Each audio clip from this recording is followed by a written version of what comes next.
Good morning आप सभी को। मैं साधना एशियाई प्रयागराज में आप सभी का स्वागत है। आज हम देखेंगे सुपर 50 क्वेश्चन। इसमें से पहला क्वेश्चन के बारे में देखते हैं। इसमें कौन सा आंसर सही है, आप सब क्या कीजिए, आंसर देखिए, ठीक है, आंसर लगाइए। सबसे पहला क्वेश्चन हमारा क्या है? सबसे पहला क्वेश्चन इसमें क्या है? एक ऐसा आहार जिसमें क्या है, एक ऐसा आहार जिसमें भोजन के सभी आवश्यक घटक सही अनुपात में शामिल होते हैं, उसे क्या कहा जाता है?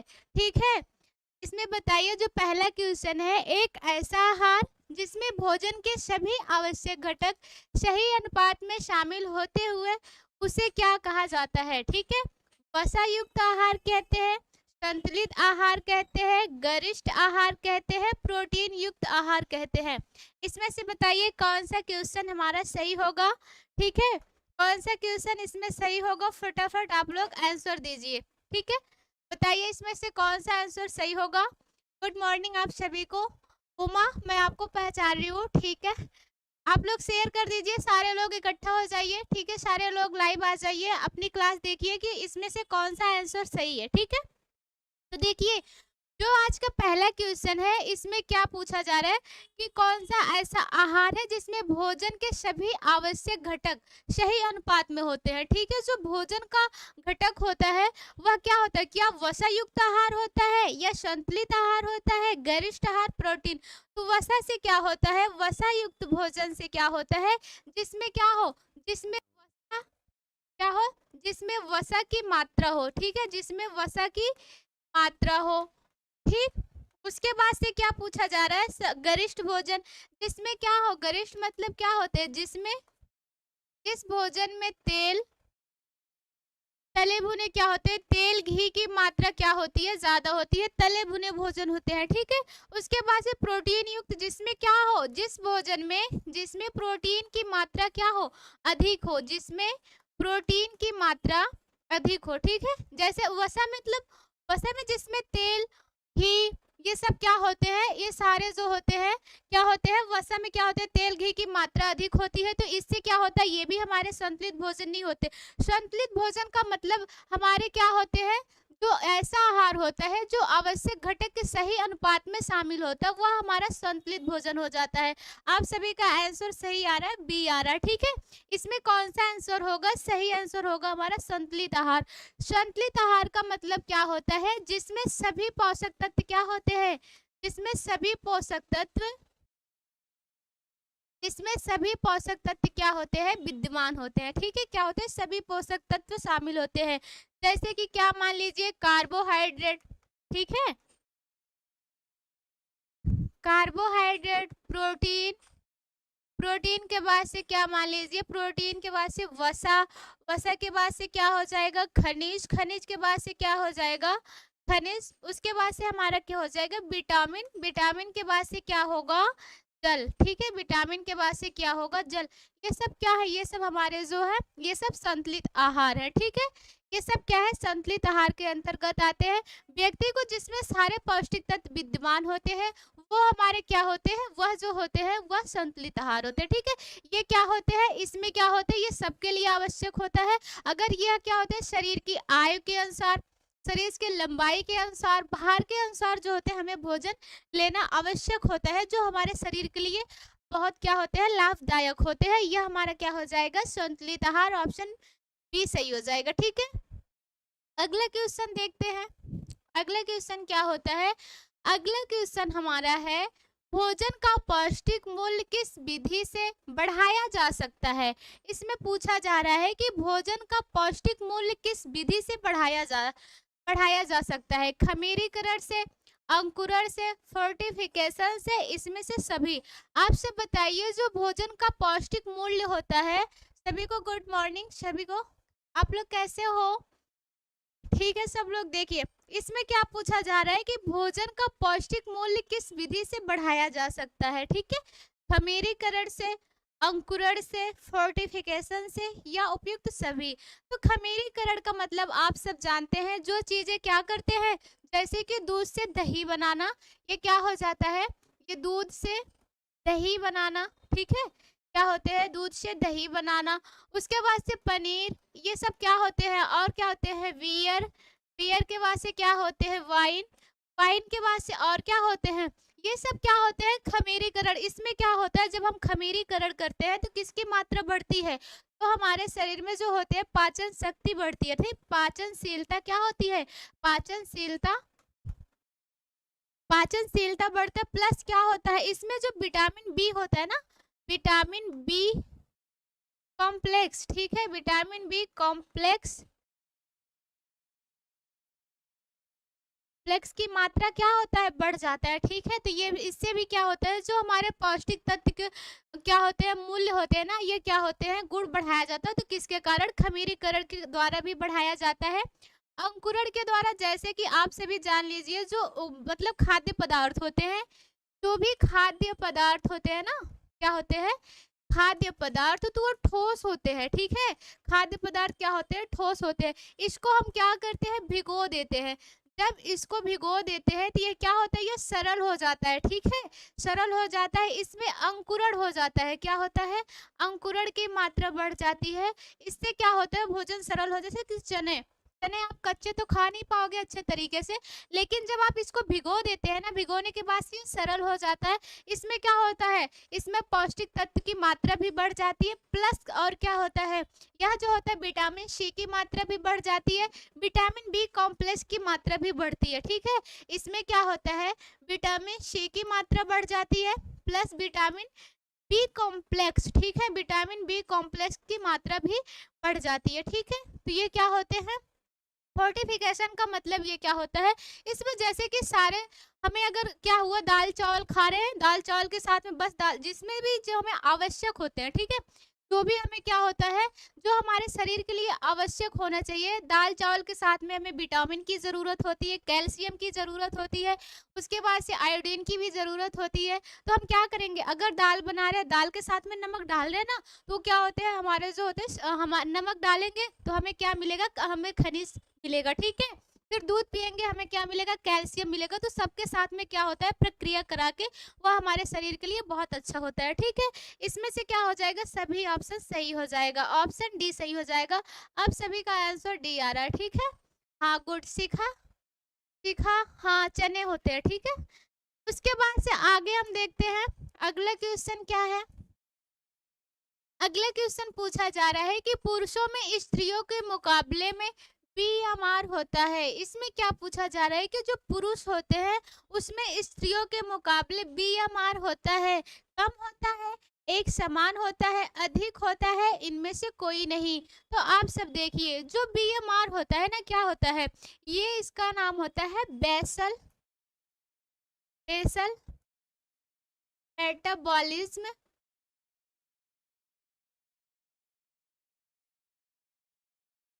मेटाबॉलिज्म रेट होता है। ठीक है, ये क्या होते हैं? आधारीय चयापचय इसे कहते हैं। क्या कहते हैं? आधारीय चयापचय दर। ठीक है, आधारीय चयापचय दर। इससे क्या होते हैं? इसमें जो हमारी बेसिक ऊर्जा, हमारी बेसिक जो ऊर्जा होती है, कैलोरी होती है, उसकी मापन होती है। ठीक है, इसमें क्या होता है? यह जो होता है पूछा जाता है, यह किसमें? क्या विरामावस्था में? अगर व्यक्ति सोते समय क्या होता है? सोते समय बीएमआर क्या होता है? बढ़ जाता है, घट जाता है? बी सोते समय क्या होता है? बीएमआर जो होता है, यह क्या होता है? यह घट जाता है। ठीक है, घट जाता है। उसके बाद जब हमें फीवर होता है, बुखार होता है, अगर पूछ लिया जाए बुखार में क्या होता है? बीएमआर क्या होता है? बुखार में जो बीएमआर होता है वह क्या होता है? बढ़ जाता है। ठीक है, उसके बाद से और पूछा जाता है, जब अगर व्यक्ति क्या करता है, जब व्यक्ति इसमें क्या होते हैं, जो पुरुष होते हैं उसमें स्त्रियों के मुकाबले जो बीएमआर होता है वह अधिक होता है। ठीक है, स्त्रियों में कम होता है और पुरुष में क्या होता है? ज्यादा होता है। ठीक है, इतना आप लोगों को समझ में आया? समझ में आ गया? बीएमआर का मतलब होता है metabolism rate, basic metabolism rate. ये क्या होता है? आधारीय चयापचय, जो भी हम खाते हैं उसका मापन किया जाता है, कैलोरी, ऊर्जा। ठीक है, ये समझ में आया? सोते समय हमारा बीएमआर कम हो जाता है, अगर हमें फीवर होता है तो फिर क्या होता है? हमारा बीएमआर जो होता है बढ़ जाता है। ठीक है, निद्रा की अवस्था में 10 से 15% कम हो जाता है। उपवास में भी जो हमारा बीएमआर होता है वो क्या होता है? कम हो जाता है। ठीक है, उपवास में भी क्या होता है? यह कम हो जाता है। इतना समझ में आ गया आप लोगों को? अब देखिए आगे, अगला क्वेश्चन देखिए। अगला क्वेश्चन क्या है हमारा? अगला क्वेश्चन है, काम करने की क्षमता को क्या कहा जाता है? इसमें पूछा जा रहा है कि जो हम काम करते हैं, काम करने की क्षमता को क्या कहा जाता है? क्षमता कहा जाता है, या ऊर्जा कहा जाता है, कुशलता कहा जाता है, प्रतिश्रुति कहा जाता है? उसके बाद से इसमें बताइए कौन सा आंसर सही होगा। आप सभी का स्वागत है। आप सब फटाफट आंसर बताइए कि फोर्थ क्वेश्चन का जो आंसर है इसमें से क्या सही होगा। काम करने की क्षमता को क्या कहा जाता है? क्या क्षमता कहा जाता है, ऊर्जा कहा जाता है, या कुशलता कहा जाता है, प्रसुप्ति कहा जाता है? आप सब आंसर बताइए इसमें कौन सा आंसर सही होगा।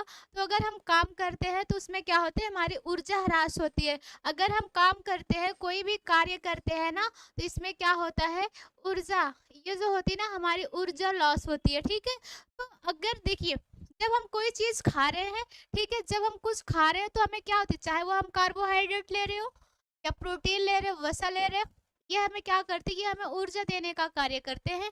लेकिन जो अगर सबसे पहले जो हम खाते हैं कार्बोहाइड्रेट, उससे हमें क्या होता है, ऊर्जा मिलता है अधिक। लेकिन अगर हम कार्बोहाइड्रेट, हमारे शरीर में ग्लूकोज की मात्रा कम होने लगे, तब प्रोटीन हमें क्या करता है, ऊर्जा प्रदान करता है और वसा। इसीलिए अगर हम कोई काम करते हैं तो हमारी ऊर्जा लॉस होती है। ऑप्शन क्या हो जाएगा, बी सही हो जाएगा। ठीक है, ऑप्शन क्या हो जाएगा, बी सही होगा।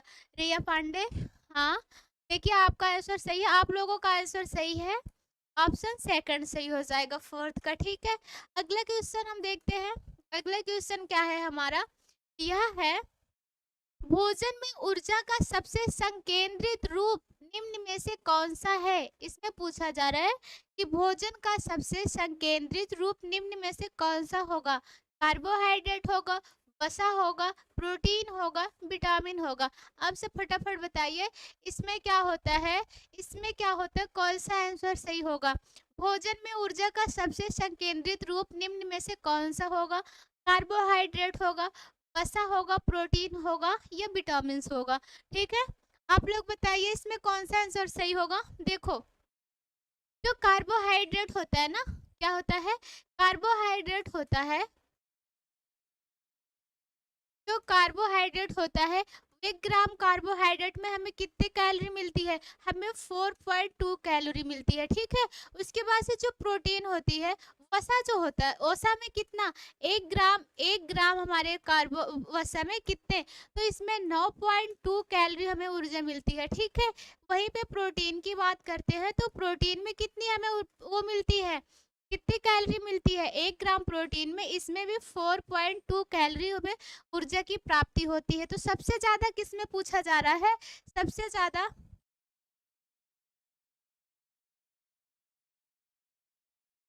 सबसे ज्यादा इसमें किसमें पाया जाता है, तो वसा जो होता है, वसा सबसे क्या होता है, ज्यादा संकेंद्रित रूप होता है। इसमें क्या होता है, 1 ग्राम वसा में 9.2 कैलोरी ऊर्जा हमें प्राप्त होती है। ठीक है, तो ऑप्शन हमारा कौन सा सही हो जाएगा, बी सही हो जाएगा। ठीक है, कार्बोहाइड्रेट से हमें क्या होता है, एनर्जी मिलती है, और क्या होता है, प्रोटीन से हमें एनर्जी मिलती है, वसा से भी मिलती है। विटामिन क्या होता है, विटामिन से हमारे शरीर में क्या होता है, रोग रोधक क्षमता जो होता है, रोग रोधक क्षमता, रोग रोधक क्षमता क्या होता है, बढ़ती है। ठीक है, इससे होता है हमारे आंतरिक, जो हमारे शरीर के जो आंतरिक क्रियाओं का निर्माण करते हैं, जिससे हमारे शरीर क्या होते हैं, रोग मुक्त होते हैं, वो हमें विटामिन से होते हैं। ठीक है, हमें क्या होना चाहिए, विटामिन को भरपूर मात्रा में लेना चाहिए। ठीक है, उससे क्या होता है, उससे हमारे शरीर के जो अंदर होते हैं कीटाणु होते हैं, वो लड़ने की क्षमता हमारे शरीर में, जो भी रोग फैलने से जो कीटाणु होते हैं, लड़ने की क्षमता रखता है, कीटाणुओं से लड़ने की क्षमता विटामिन रखता है। और प्रोटीन क्या करता है, हमारे शरीर की सबसे छोटी इकाई कोशिका होती है ना, कोशिका के निर्माण में सहायक करता है।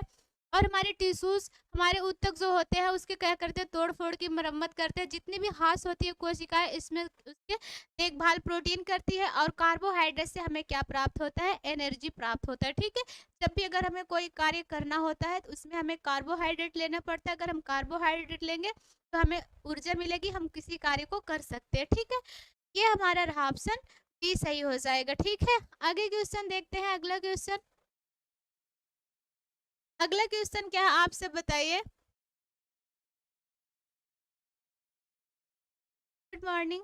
गुड मॉर्निंग आपको। इसमें क्या है, गतिशील संतुलन से तात्पर्य है। इसमें कौन सा क्वेश्चन पूछा जा रहा है, 6 क्वेश्चन में क्या लिखा गया है, गतिशील संतुलन से तात्पर्य है प्रोटीन ऊर्जा का अनुपात, कैल्शियम फास्फोरस का अनुपात, खनिज लोवर संतुलन का अनुपात, उपयुक्त में से कोई नहीं। इसमें बताइए कौन सी आंसर सही होगा, इसमें बताइए कौन सा आंसर सही होगा,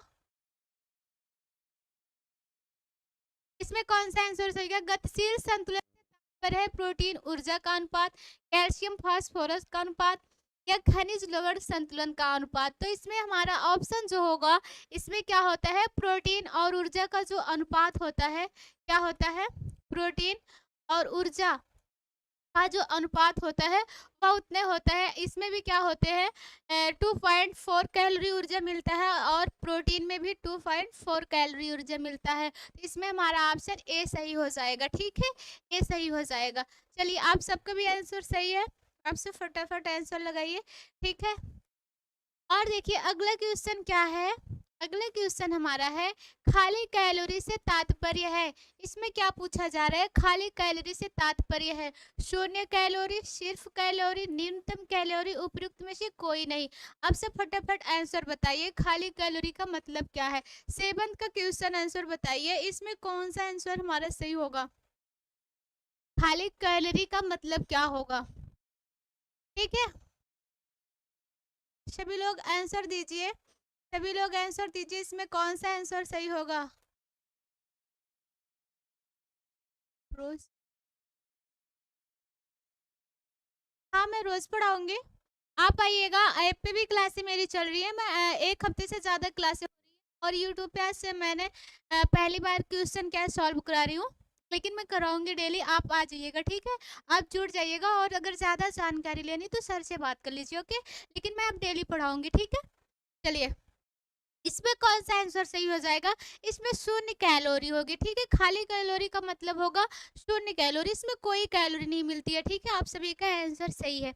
अगला क्वेश्चन देखिए, अगला क्वेश्चन देखिए, अगला क्वेश्चन हमारा क्या है, इसमें क्या पूछा जा रहा है, 1 कैलोरी जूल के बराबर होता है। इसमें पूछा जा रहा है कि 1 कैलोरी जूल के बराबर होता है, कितना होता है, 2.184, 3.184, 4.184, 5.185। बताइए इसमें कौन सा आंसर हमारा सही होगा, इसमें कौन सा आंसर सही होगा। 1 कैलोरी जूल के बराबर होता है, जूल क्या होता है, कैलोरी की छोटी इकाई होती है, ठीक है। 1 जूल में कितने कैलोरी होते हैं, 1 जूल में जो होते हैं 0.24 कैलोरी होते हैं, ठीक है। अब इसमें पूछा जा रहा है कि 1 कैलोरी में कितने जूल के बराबर होते हैं। तो 1 कैलोरी में, आप सब आंसर दीजिए, 8 का आंसर दीजिए पहले, तब मैं आगे बताऊं। गुड, इंद्रेश कुमार सबसे पहले इनका आंसर आया। इसमें कौन सा सही होगा, सी सही होगा। 1 कैलोरी के बराबर जो जूल हमारे होंगे कितने होंगे, 4.184, ठीक है, ऑप्शन सी सही हो जाएगा, ठीक।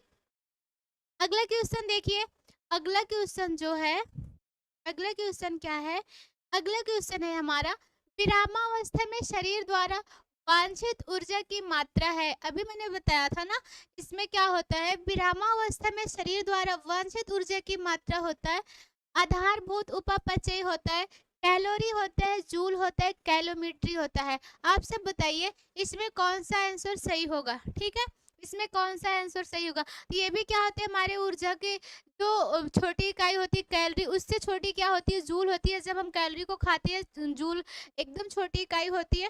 और कैलोरीमेट्री, ये भी हमारे ऊर्जा का माप करते हैं इसके द्वारा। तो ये नहीं होंगे, जो हमारे विरामावस्था में शरीर द्वारा वांछित ऊर्जा की मात्रा होती है वह क्या होता है, आधारभूत उपापचय होता है, क्या होता है, बेसल मेटाबॉलिज्म रेट होता है, ठीक है, रेट होता है। ये हमारा ऑप्शन सोनी सिंह, अंजू, हाँ सभी का आंसर सही है। क्या होगा, आधारभूत उपापचय, ऑप्शन ए सही है, ठीक है। अगला क्वेश्चन देखते हैं, अगला क्वेश्चन क्या है हमारा, अगला क्वेश्चन है किसी व्यक्ति का बॉडी मास इंडेक्स बीएमआई दर्शाता है कि वह बीएमआर है, मोटा है, कुपोषित है या किसी लंबाई व उसकी लंबाई व वजन सही का अनुपात है। ठीक है, इसमें क्या पूछा जा रहा है कि अब तक हम लोगों ने क्या पढ़ा था, बीएमआर पढ़ा था। वो क्या होता है, वह जो होता है हमारे कैलोरी का माप करता है। ठीक है, ऊर्जा की माप करता है, जितना हम खाते हैं, खाने के बाद से वेट वेट वजन। लेकिन इसमें क्या होता है ना, इसमें क्या होता है, इसमें हम लंबाई में क्या करते हैं, उसकी लंबाई या वजन का सही अनुपात निकालते हैं। वो बीएमआर भी पूछता है, बीएमआई भी पूछता है। इसका फुल फॉर्म क्या होगा, इसका फुल फॉर्म होगा बॉडी मास इंडेक्स, और बीएमआर का क्या होगा, बेसल मेटाबॉलिज्म रेट। ठीक है, वो क्या होता है, वो ऊर्जा का मापन करता है, कैलोरी का। और ये क्या होता है, व्यक्ति की लंबाई या वजन, इसमें देखता है कि व्यक्ति की कितनी लंबाई है, कितनी लंबाई है, उतने लंबाई के अनुसार उसका वेट सही अनुपात में है कि नहीं है। ठीक है, आप सभी का आंसर सही आ रहा है, गुड, आप सबकी तैयारी बहुत अच्छी है। ठीक है, अच्छा लगता है जब सही आंसर आता है। इसमें क्या आंसर सी हो जाएगा, डी। डी मतलब उसकी लंबाई व वजन का सही अनुपात। ठीक है, ये क्या करता है, बीएमआई जो होता है दर्शाता है। ठीक है, ऑप्शन हमारा डी सही हो जाएगा। अगला क्वेश्चन देखते हैं, अगला क्वेश्चन क्या होता है, अगला क्वेश्चन हमारा है खाद्य पदार्थ विकृतीकरण किस कारण से होता है। इसमें पूछा जा रहा है कि खाद्यकरण विकृतीकरण, खाद्य पदार्थ का विकृतीकरण किस कारण से होता है। सूक्ष्म जीवों का पैदा होना, ठीक है, उच्च तापमान, निम्न तापमान या भंडारण। तो देखिए ये जो होता है ना, इसमें बस इतना पूछा जा रहा है। मेरा सही है, हाँ शिखा आपका भी सही है, आपका तो बहुत सबसे पहले सही था, जो सबसे पहले आए थे ना, गुड। चलिए, इसमें क्या पूछा जा रहा है, खाद्य पदार्थ विकृतीकरण किस कारण से होता है। सूक्ष्म जीवों का पैदा होना, उच्च तापमान, निम्न तापमान या भंडारण। इसमें कौन सा, देखो उच्च तापमान में क्या होता है, बैक्टीरिया जो होती है वह, अगर हमें कोई खाद्य पदार्थ होता है, ठीक है, जैसे कोई भी खाद्य पदार्थ होता है तो हम क्या करते हैं उसको, अगर कोई भी खाद्य पदार्थ होता है अगर उसको उच्च तापमान में, या हम क्या करते हैं तापमान में रखते हैं ना, रखते हैं, तो उसमें जो बैक्टीरिया होती है, जो बैक्टीरिया होती है या छोटे जीवाणु होते हैं ना, ये क्या होते हैं, नष्ट हो जाते हैं। ठीक है, क्या होते हैं, नष्ट हो जाते हैं। प्लस निम्न तापमान, निम्न तापमान में भी यहाँ पे जो बैक्टीरिया होती है ज्यादा पूर्ण रूप से मरती तो नहीं है, जो बैक्टीरिया होती है वह क्या करती है, मरती तो नहीं है, लेकिन वह क्या होते हैं ना, ठंडे शांत बैठ जाते हैं, जैसे किसी को हानि भी नहीं पहुंचाते, शुष्क हो जाते हैं। ये क्या हो जाते हैं, ठंडे तापमान में सुस्त हो जाते हैं। ठीक है, जैसे कोई कार्य नहीं कर पाते हैं, रोग नहीं फैला पाते हैं, तो ये इससे क्या होता है, ये भी हमारा क्या होता है, ये भी खराब नहीं करेगा। ठीक है, भंडारण का मतलब जो भी हमारा गृह होता है जिसमें सारे सामान स्टोर करके रखे, स्टोर रूम को ही भंडारण कहते हैं, जिसमें क्या होता है हम खाद्य पदार्थों को रखते हैं ढेर सारा। ठीक है, इसमें कौन सा आंसर सही हो जाएगा, सूक्ष्म जीवों का पैदा होना ही क्या करता है, खाद्य पदार्थों का विकृतीकरण करता है। ठीक है, सबका सही आंसर आ रहा। ठीक है, ऑप्शन हमारा कौन सा सही हो जाएगा, ए सही हो जाएगा। ठीक है, सूक्ष्म जीवों का पैदा होना। अगला क्वेश्चन देखते हैं, अगला क्वेश्चन कौन सा है, इसमें क्या पूछा जा रहा है, आनुवंशिकता की मूलभूत इकाई है। इसमें पूछा जा रहा है कि आनुवंशिकता का मूलभूत इकाई है, गुणसूत्र है, जीन है, डीएनए है, जायगोट है। इसमें कौन सा आंसर सही होगा, आप बताइए।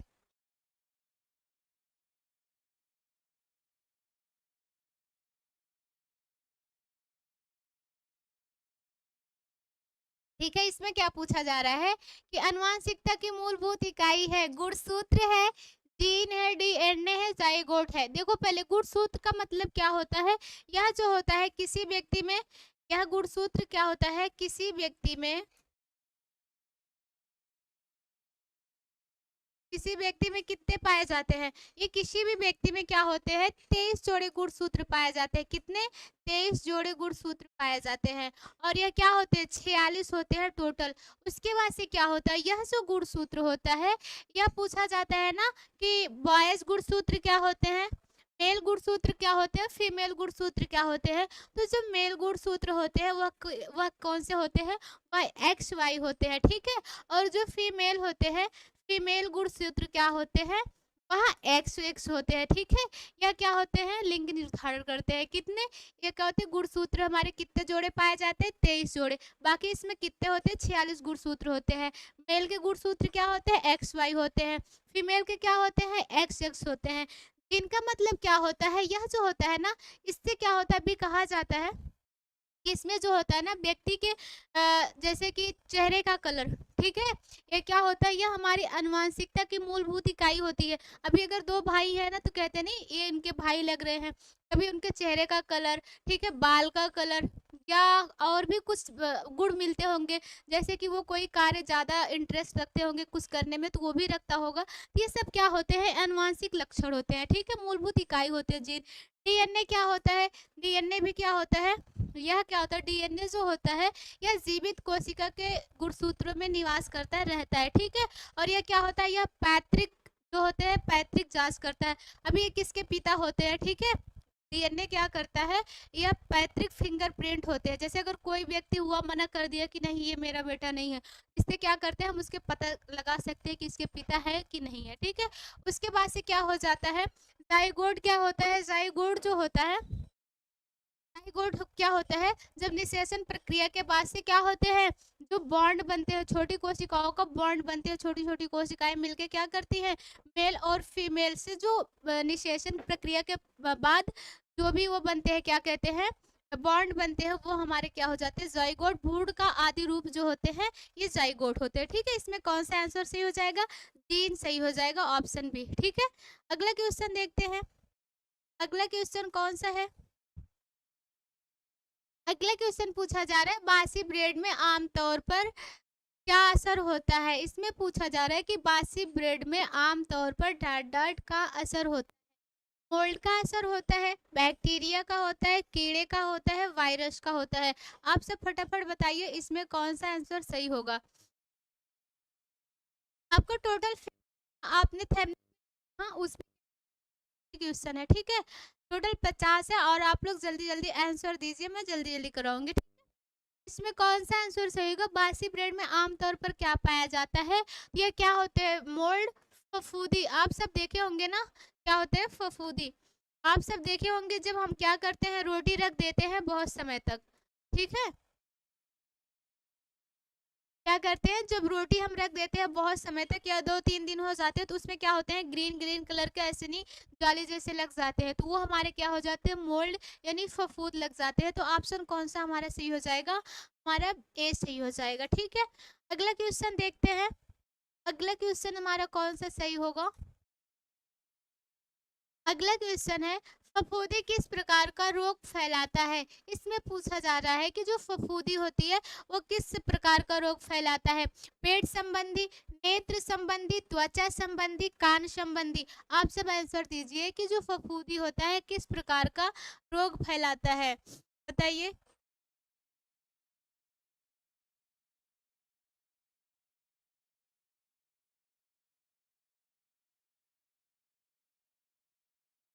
अब से फटाफट, ये जो फफूंदी होती है किस संबंधी रोग, तो पेट संबंधी रोग कौन फैलाते हैं, मक्खी। इस क्या करते हैं, मक्खी जो होते हैं ना वो क्या करते हैं, पेट संबंधी रोग फैलाते हैं, क्योंकि मक्खियों जो हमारा भोजन होता है पानी होता है उस पे क्या करते हैं, मक्खियां जाके दूषित कर देते हैं, ठीक है। मक्खियों के पैर में क्या होता है, एक जो उनके पैर में क्या होते हैं, चिपचिपा एक पदार्थ लगा हुआ होता है, वह अगर गंदगी में बैठती हैं, ठीक है, जब गंदगी में बैठेंगे, गंदगी में बैठने के बाद से वह अपने पैर में बैक्टीरिया लेके जाएंगे और हमारा जो भोजन होगा, ठीक है, जो हमारा खाद्य पदार्थ होगा उस पे क्या करेंगे, खाद्य पदार्थ पर वो बैठ जाएंगे, ठीक है। बैठने के बाद से उस पे बैक्टीरिया छोड़ देंगे, उससे हमारा भोजन क्या हो जाता है, दूषित हो जाता है, ठीक है। उसके बाद से अगर हमने जल क्या कर दिए, जल भी खुला छोड़ दिए ना तो क्या करेंगे, या मक्खियां क्या करती हैं उस पे अपना जो है तो बैक्टीरिया छोड़ देती हैं, उससे क्या होता है हमारा जल भी दूषित हो जाता है और हमें क्या होता है, पेट संबंधी बीमारी हो जाती है। क्या हो जाते हैं, पेट संबंधी बीमारी हो जाती है। कौन कौन सी बीमारी हो जाती है पेट संबंधी, तो हमें क्या होता है, पेसिस, ठीक है, पेसिस, टाइफाइड, ठीक है, टाइफाइड। उसके बाद से और क्या हो जाता है, टाइफाइड हो जाता है, पेचिस हो जाता है, अतिसार हो जाता है, ठीक है। ये सब क्या होते हैं, और क्या होते हैं, हैजा भी हो जाता है। ये सब क्या हो जाते हैं, हमारे पेट संबंधी बीमारी हो जाते हैं। और किससे फैलते हैं, मक्खियों से। नेत्र संबंधी बीमारी गंदगी से फैलती है, कान संबंधी भी। उसके बाद से क्या होता है, ध्वनि प्रदूषण से भी हमारे कान क्या होते हैं, ज़्यादा अगर तेज आवाज़ सुनते हैं तो हमारे कान में बीमारी फैल जाती है। प्रियंका यादव, गुड मॉर्निंग, आप आ गए प्रियंका, ठीक है। इसमें क्या होते हैं, त्वचा संबंधी रोग क्या होते हैं, फैलाते हैं, ठीक है। त्वचा संबंधी रोग फफूंदी के द्वारा फैलता है, ठीक है। इसमें क्या होते हैं, खुजली होंगे, दाग होंगे, खाज होंगे, ये सब किसके द्वारा होते हैं, ये सब त्वचा संबंधी रोग है, ठीक है। अगला क्वेश्चन देखिए हमारा, अगला क्वेश्चन कौन सा सही हो जाएगा, इसमें क्या है, जल तथा भोजन किस जीव के कारण क्या होता है, अधिकतर संक्रमित होता है। यह क्वेश्चन पूछा जाता है, ठीक है। पूछा जा रहा है, इसमें पूछा जा रहा है कि जल तथा भोजन किस जीव के कारण अधिकतर संक्रमित होता है। पिस्सू के द्वारा होता है, मक्खी के द्वारा होता है, मच्छर के द्वारा होता है, चूहे के द्वारा होता है। फटाफट बताइए इसमें कौन सा आंसर सही है, फटाफट बताइए, इसमें बताइए कौन सा आंसर सही है। तो देखते हैं, अक्सर जो क्या होते हैं, जल और भोजन अक्सर किसके द्वारा हमारे दूषित होते हैं, संक्रमित होते हैं। आप सबका आंसर आ गया, सबसे पहले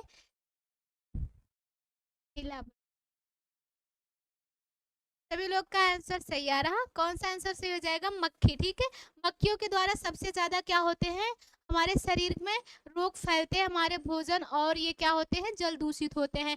पिस्सू क्या होता है, इससे क्या होते हैं ना, ये भी एक प्रकार का जो होता है ना, वायरस होता है, बैक्टीरिया होती है। और क्या होते हैं ना, ये जो इससे पैलाग्रा नामक रोग फैलता है, किससे, इससे क्या होता है ना, पैलाग्रा नामक रोग फैलता है, चूहे के से होता है, ठीक है।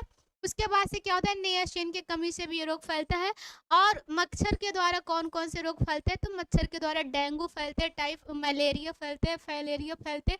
ये सब क्या होते हैं, मच्छर के द्वारा फैलते हैं। चूहे के द्वारा ये पैलाग्रा रोग फैलता है, पिस्सू के मच्छर, चूहे के पिस्सू से, ठीक है। ये बहुत ही काली बीमारी के नाम से भी जाना जाता था, ठीक है। एक फैक्ट्री में क्या करते थे, एक फैक्ट्री थी जिसमें क्या होते है, काली बीमारी के नाम से यह पिस्सू फैले थे। और उसमें बहुत सारे लोग क्या हुए थे, दूषित हो गए थे, संक्रमित हो गए थे और मरीज हो गए थे, किससे, पिस्सू के द्वारा, ठीक है। अगला क्वेश्चन देखते हैं, इसमें हमारा कौन सा आंसर सही होगा, मक्खी, ऑप्शन बी सही हो जाएगा। अगला क्वेश्चन देखते हैं, अगला क्वेश्चन हमारा कौन सा होगा, अगला क्वेश्चन है, शरीर को ढकने के लिए विभिन्न प्रकार के कपड़ों के लिए उपयोग में आने वाला शब्द है। इसमें क्या पूछा जा रहा है कि शरीर को ढकने के लिए विभिन्न प्रकार के कपड़ों के लिए उपयोग में आने वाला शब्द है, क्या पहनावा है, या वस्त्र है, या ढांचा है, या कपड़ा है। आप सब बताइए इसमें कौन सा आंसर सही होगा, इसमें कौन सा आंसर सही होगा, ठीक है। आप सब फटाफट बताइए कि इसमें कौन सा आंसर सही होगा। अगर हमारे शरीर को ढकने के लिए विभिन्न प्रकार के कपड़ों के लिए शब्द कौन सा उपयोग किया जाता है, क्या पहनावा उपयोग किया जाता है, ठीक है।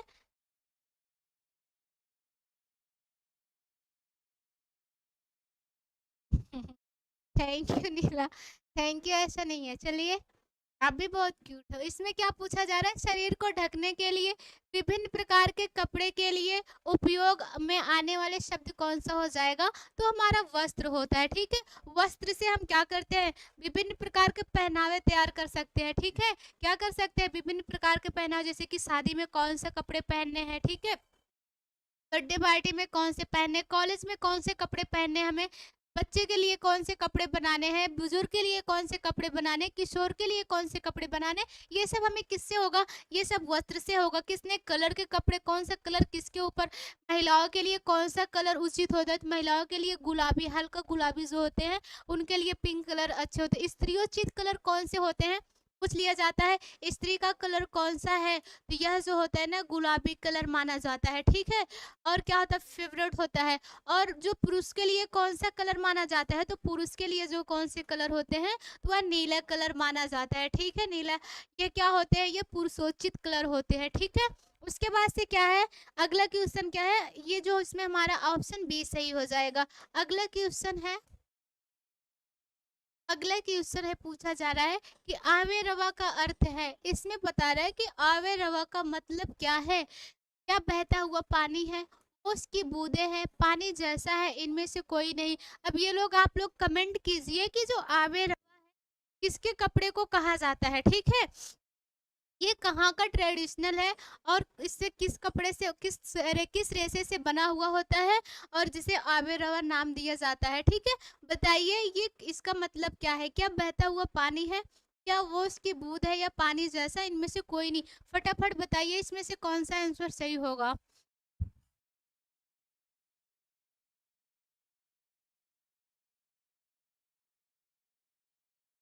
ओके, चलिए ठीक है। इसमें क्या कौन-सा आंसर सही होगा बताइए?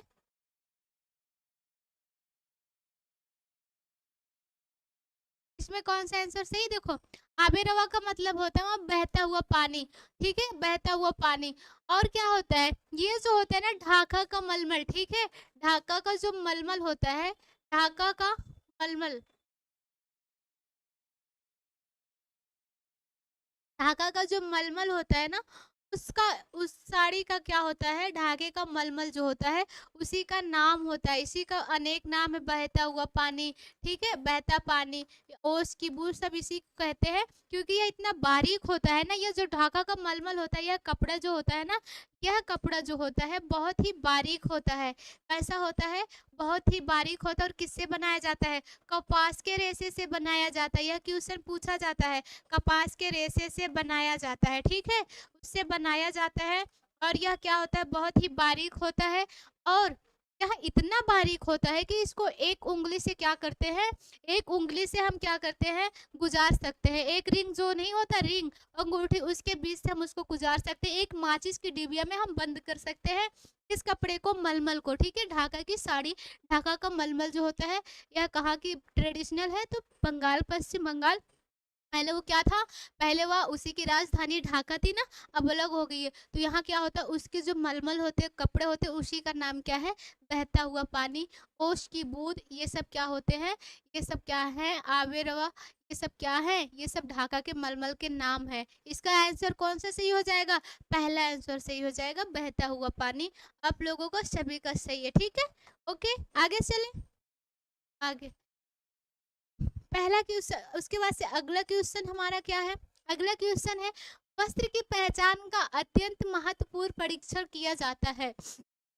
इसमें क्या पूछा जा रहा है कि वस्त्र की पहचान का अत्यंत महत्वपूर्ण क्या होता है, परीक्षण कहा जाता है। किसको कहा जाता है? बेलियता को कहा जाता है, ठीक है? बेलियता को कहा जाता है, या विदारण परीक्षण, या दहन परीक्षण, माइक्रोस्कोपीय परीक्षण। बताइए इसमें कौन सा आंसर सही होगा? आप सब बताइए 18 का कौन सा आंसर सही होगा? फटाफट बताइए।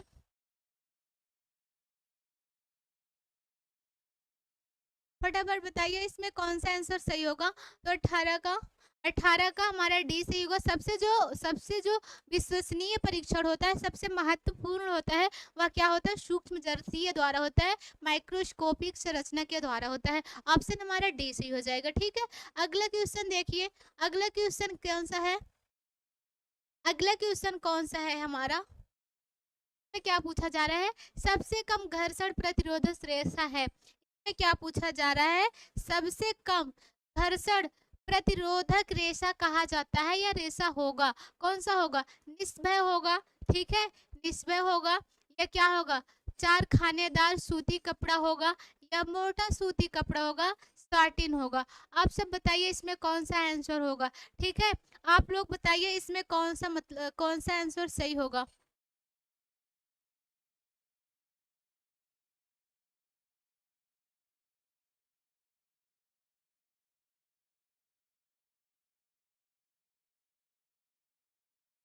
इसमें कौन सा आंसर सही होगा? आप फटाफट आंसर बताइए। इसमें कौन सा आंसर सही होगा? तो सबसे जो कम घर्षण प्रतिरोधी रेशा होगा, वह कौन सा होगा? मोटा एवं सूती कपड़ा होगा, ठीक है? कौन सा? मोटा एवं सूती कपड़ा होगा। अगला क्वेश्चन चलिए, अगला क्वेश्चन देखिए कौन से क्वेश्चन सही होगा। प्रबंध विज्ञान और कला दोनों है।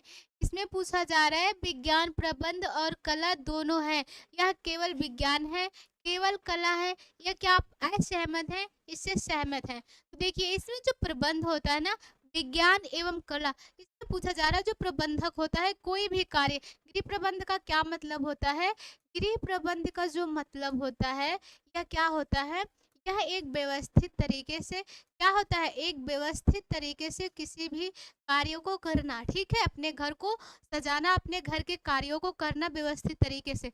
जैसे भी हमारे घर में सारे सदस्य होंगे, सदस्य के एक मुखिया होंगे, ठीक है, वो क्या करेंगे, अपने घर की एक रूपरेखा, कोई भी उद्देश्य अगर हमें करना, अपने कोई लक्ष्य तक या उद्देश्य तक पहुंचना होगा, तो इसमें क्या करेंगे, गृह प्रबंध क्या होता है, एक मानसिक प्रक्रिया होती है, क्या होता है, मानसिक प्रक्रिया होती है, और क्या होती है, सतत चलने वाली प्रक्रिया होती है, सतत चलने वाली प्रक्रिया होती है। और क्या होता है, जैसे कि मान लीजिए अगर कोई व्यक्ति है अपने उद्देश्य तक पहुंचना चाहता है, तो गृह प्रबंधन एक सतत चलने वाली प्रक्रिया, मानसिक प्रक्रिया है, जिसके द्वारा हम क्या करते हैं, आयोजन, नियंत्रण, मूल्यांकन क्या करते हैं, गृह प्रबंध एक हमारा मानसिक प्रक्रिया है, जिसके द्वारा क्या करते हैं, हम आयोजन करते हैं, ठीक है, आयोजन करते हैं, नियंत्रण करते हैं, प्लस और क्या करते हैं, मूल्यांकन करते हैं। इसके द्वारा क्या करते हैं, जितना भी हमारे पास क्या होते हैं, संसाधन होते हैं, क्या होते हैं, संसाधन होते हैं, चाहे वह क्या होते, चाहे वह मानवीय संसाधन होते हैं या चाहे अमानवीय संसाधन होते हैं, चाहे वह मानवीय होते हैं या अमानवीय होते हैं। इससे क्या होते हैं, इससे क्या करते हैं, इन संसाधनों के माध्यम से हम अपने उद्देश्य तक पहुंचते हैं, और जब अपने उद्देश्य तक पहुंचते हैं तो उससे क्या होता है, हमें जो होता है ना, हमें अपने आत्म संतुष्टि की प्राप्ति होती है, संतोष की प्राप्ति होती है, ये हमारा एक मैनेजमेंट होता है, ठीक है। किसी भी कार्य को व्यवस्थित तरीके से करना, प्लस अगर कोई जो घर में गृहिणी हो या कोई मुखिया हो या जो भी प्रबंधक हो, वह क्या करेगा, वह अपने घर में जो भी क्या जरूरी है कि उसके पास में अगर ढेर सारे पैसे रहेंगे तभी वो अपने घर को सजाएगा, ऐसा कुछ नहीं है, अपने घर की रूपरेखा को सुधारेगा। जब क्या करेगा, जब वह व्यक्ति पुरानी चीजों को, ठीक है, पुरानी चीजों से नए नए चीज बनाना, अपने घर का सजावट करना, अपने परिवार की आवश्यकताओं की पूर्ति करना, वह क्या होता है, वह जो होता है व्यक्ति की कला होती है, ठीक है, कला होता है। विज्ञान का मतलब क्या हो गया, कोई भी कार्य को क्रमबद्ध तरीके से करना, लेकिन कला का मतलब क्या होता है, उसके अंदर क्या गुण है, क्या क्वालिटी है। जैसे कि बहुत लोग होते हैं बाजार से स्वेटर लेना, लेकिन जो गृहिणी होती है वो क्या करती है, उसको बुनना आता है, ठीक है, और क्या करेगी, अपने बच्चों को बुन के पहनाएगी। कोई भी उसके पास से पुराने बल्ब, जो भी पुरानी चीज हो जो यूज में नहीं आएगी, उसको क्या करेगी, वो नए चीज बना के वह क्या करेगी, अपने घर में सजावट के लिए प्रयोग करेगी, तो वह क्या हो गया, उसका कला हो गया। तो हमारा जो गृह प्रबंध है वह कला और विज्ञान दोनों है। इससे क्या होते हैं, व्यक्ति सहमत होते हैं। ऑप्शन हमारा डी सही हो जाएगा, ठीक है। अगला क्वेश्चन देखिए, अगला क्वेश्चन कौन सा है, अगला क्वेश्चन है गृह प्रबंध है, क्वेश्चन वही है लेकिन इसमें आंसर कैसे घुमा के पूछा गया, क्योंकि हमारे प्रीवियस ईयर में जैसे भी पूछे गए, जितने भी पूछे गए, अब देखिए इसमें क्या पूछा जा रहा है, गृह प्रबंधन है कार्यों को पूर्ण करना, स्रोतों को इस प्रकार उपयोग करना कि लक्ष्य की प्राप्ति हो जाए, ठीक है, घर का रख रखाव करना, घर का रख रखाव स्फूर्ति से करना। अब बताइए, कार्य को क्या, एक गृह प्रबंधन का मतलब होता है कि कार्य को पूरी तरीके से करना, बस पूर्ण करना, कोई भी कार्य हो उसको हम पूर्ण कर लिए, पूरा कर लिए, तो क्या हमारा वो खत्म हो गया। और स्रोतों को इस प्रकार उपयोग करना कि लक्ष्य की प्राप्ति हो जाए। घर का रख रखाव करना ही एक क्या होता है, मुखिया का कार्य नहीं होता है। घर के रख रखाव स्फूर्ति से करना, ये भी मतलब सही नहीं है। जो हमारे घर होते हैं ना, गृह प्रबंधन का मतलब होता है स्रोतों को इस प्रकार उपयोग करना कि लक्ष्य की प्राप्ति हो जाए। ऑप्शन हमारा बी सही है, ठीक है, ऑप्शन हमारा बी सही है। और इसमें क्या है, इसमें बहुत सारे वैज्ञानिक हैं, किसी ने क्या कहा है, बहुत बहुत लोगों ने कहा है कि गृह प्रबंध क्या है, एक मानसिक प्रक्रिया है। किसने कहा, निखिल एवं डार्सी ने कहा। इसके बाद से क्या होते हैं, फिर क्या कहते हैं, ये क्या होते हैं, एक बांध के समान होते हैं। गृह प्रबंध क्या होता है, एक बांध के समान होता है। किसने कहा कि जो प्रबंधन होता है इसमें क्या होता है, जैसे कि बांध, बांध में क्या करते हैं हम, जब बारिश के मौसम होते हैं उस समय में क्या करते हैं, हम पानी को स्टोर कर लेते हैं, इकट्ठे कर लेते हैं, ताकि अगली फसल जब आए, जब बारिश का सीजन ना रहे, फिर भी हम उससे क्या करें, अपने हम खेत की सिंचाई कर सके फसल के लिए। अच्छा, ठीक उसी प्रकार से क्या होता है, जो मैनेजमेंट होता है, जो प्रबंधक होता है, वह क्या करता है, अपने संसाधन, अपने रिसोर्स को इकट्ठा करके रखा रहता है, बचत करके रखा रहता है, ताकि अगर उसे कोई आकस्मिक घटना हो जाए, कोई परिस्थिति ऐसी आ जाए जो उसके घर में पैसे कमाने वाले ना हो, तो वह क्या करे, जो उसके पास में पैसे हो, उस पैसे से वह बचे हुए साधन से, उस संसाधन से क्या करे, उस संसाधन से अपनी आवश्यकताओं की पूर्ति कर सके। तो ऐसा होना चाहिए। हमारा क्या हो जाएगा, बी सही हो जाएगा। ठीक है, अगला क्वेश्चन देखिए। अगला क्वेश्चन कौन सा है, अगला क्वेश्चन है प्रबंधन है, यांत्रिक प्रक्रिया है, मानसिक प्रक्रिया है, शारीरिक प्रक्रिया है, तकनीकी प्रक्रिया है। इसमें बताइए कौन सा आंसर है, इसमें बताइए कौन सा आंसर है।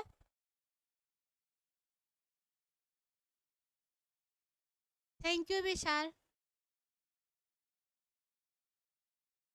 प्रबंधन है, एक यांत्रिक प्रक्रिया है, मानसिक प्रक्रिया, शारीरिक, तकनीकी प्रक्रिया है। इसमें कौन सा आंसर सही होगा, तो अभी हमने बताया कि जो प्रबंधक हो, जो हमारा गृह प्रबंध है, वो क्या है, एक मानसिक प्रक्रिया है। मानसिक प्रक्रिया क्यों है, ठीक है, इसे मानसिक प्रक्रिया क्यों कहा जाता है, तो जो भी क्या होता है, मानसिक प्रक्रिया क्यों कहा जाता है, तो जो भी प्रबंधक होता है ना, क्या करता है, जो भी प्रबंधक है उसे, जो भी प्रबंधक है ना, उसे क्या करना होता है, जब कोई उद्देश्य, कोई आवश्यकता, कोई कार्य करना होता है ना, से कोई योजना बनानी होती है, जो प्रबंधक होता है, जब उसको कोई योजना बनानी होती है ना, वह क्या करता है, प्लानिंग करनी होती है, या कोई मतलब नियंत्रण करना होता है, तो उसमें उसके मानसिक, वो जब तक सोचेगा नहीं, जब तक समझेगा नहीं।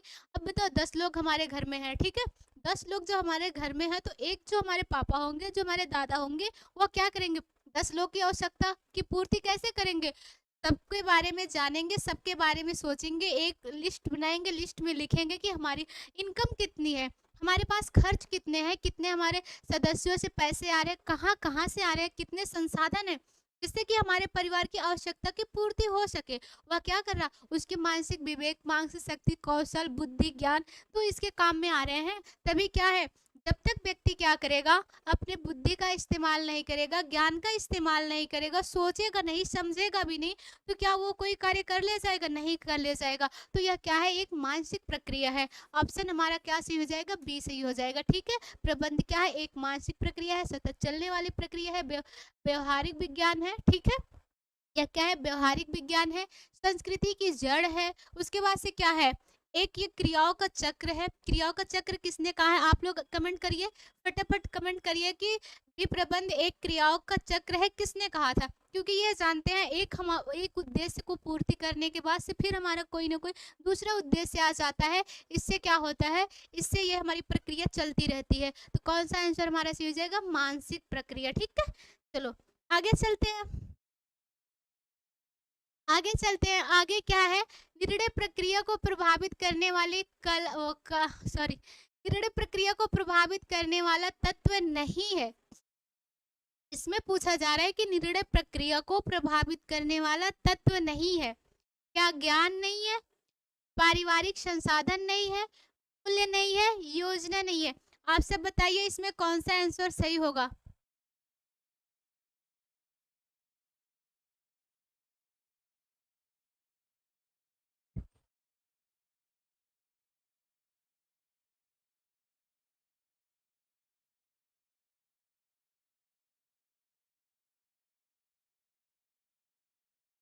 गुड, हाल इस फील्ड ने क्रियाओं का चक्र कहा है, हाँ गुड।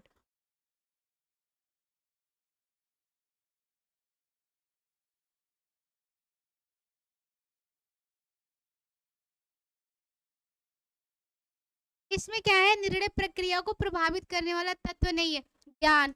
ये क्या है, ज्ञान। अगर कोई व्यक्ति निर्णय लेगा, ठीक है, अगर कोई व्यक्ति निर्णय लेता है, तो इसमें क्या होना चाहिए, अगर कोई व्यक्ति निर्णय लेगा तो क्या करेगा, निर्णय प्रक्रिया में उसकी ज्ञान, उसको क्या होना चाहिए, ज्ञान तो जरूर होना चाहिए। अगर उसके अंदर ज्ञान नहीं रहेगा तो निर्णय लेगा क्यों, क्योंकि निर्णय जो होते हैं ना, वो बहुत सारे निर्णयों में से एक होना चाहिए जो उत्तम होना चाहिए। बहुत सारे ऑप्शन रहते हैं, उसमें से एक चुनना होता है, तो एक वही चुनेगा ना जिसके पास दिमाग होगा, एक वही चुनेगा ना जिसके पास दिमाग होगा, जिसके पास ज्ञान होगा। तो ज्ञान की आवश्यकता होती है। पारिवारिक संसाधन, अब इसमें देखता है कि वो जो प्रबंधक होता है ना, वो जो प्रबंधक होता है वो क्या करेगा, वो जो प्रबंधक होता है अपने परिवार के सदस्यों में देखेगा कि उसके पास में कितने, जितने हमारे पास कितने संसाधन है, ठीक है, कितने संसाधन हैं। और क्या होता है,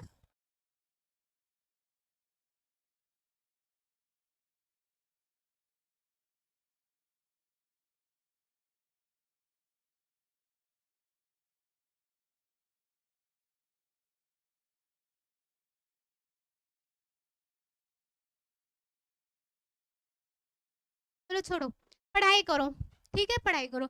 इसमें क्या पूछा जा रहा है कि निर्णय प्रक्रिया को प्रभावित करने वाला तत्व नहीं है, इसमें ज्ञान है, पारिवारिक संसाधन भी शामिल होंगे, क्योंकि जब भी अगर कोई व्यक्ति निर्णय लेगा, कोई हमारी उद्देश्य, कोई योजना बना रहा होगा ना, कोई योजना बना रहा होगा, तो ये क्या होता है, निर्णय को क्या कहा जाता है, निर्णय को प्रबंध प्रक्रिया का केंद्र बिंदु माना जाता है। निर्णय को क्या कहा जाता है, निर्णय को प्रबंध प्रक्रिया का क्या कहा जाता है, केंद्र बिंदु माना जाता है, ठीक है, क्या माना जाता है, केंद्र बिंदु माना जाता है।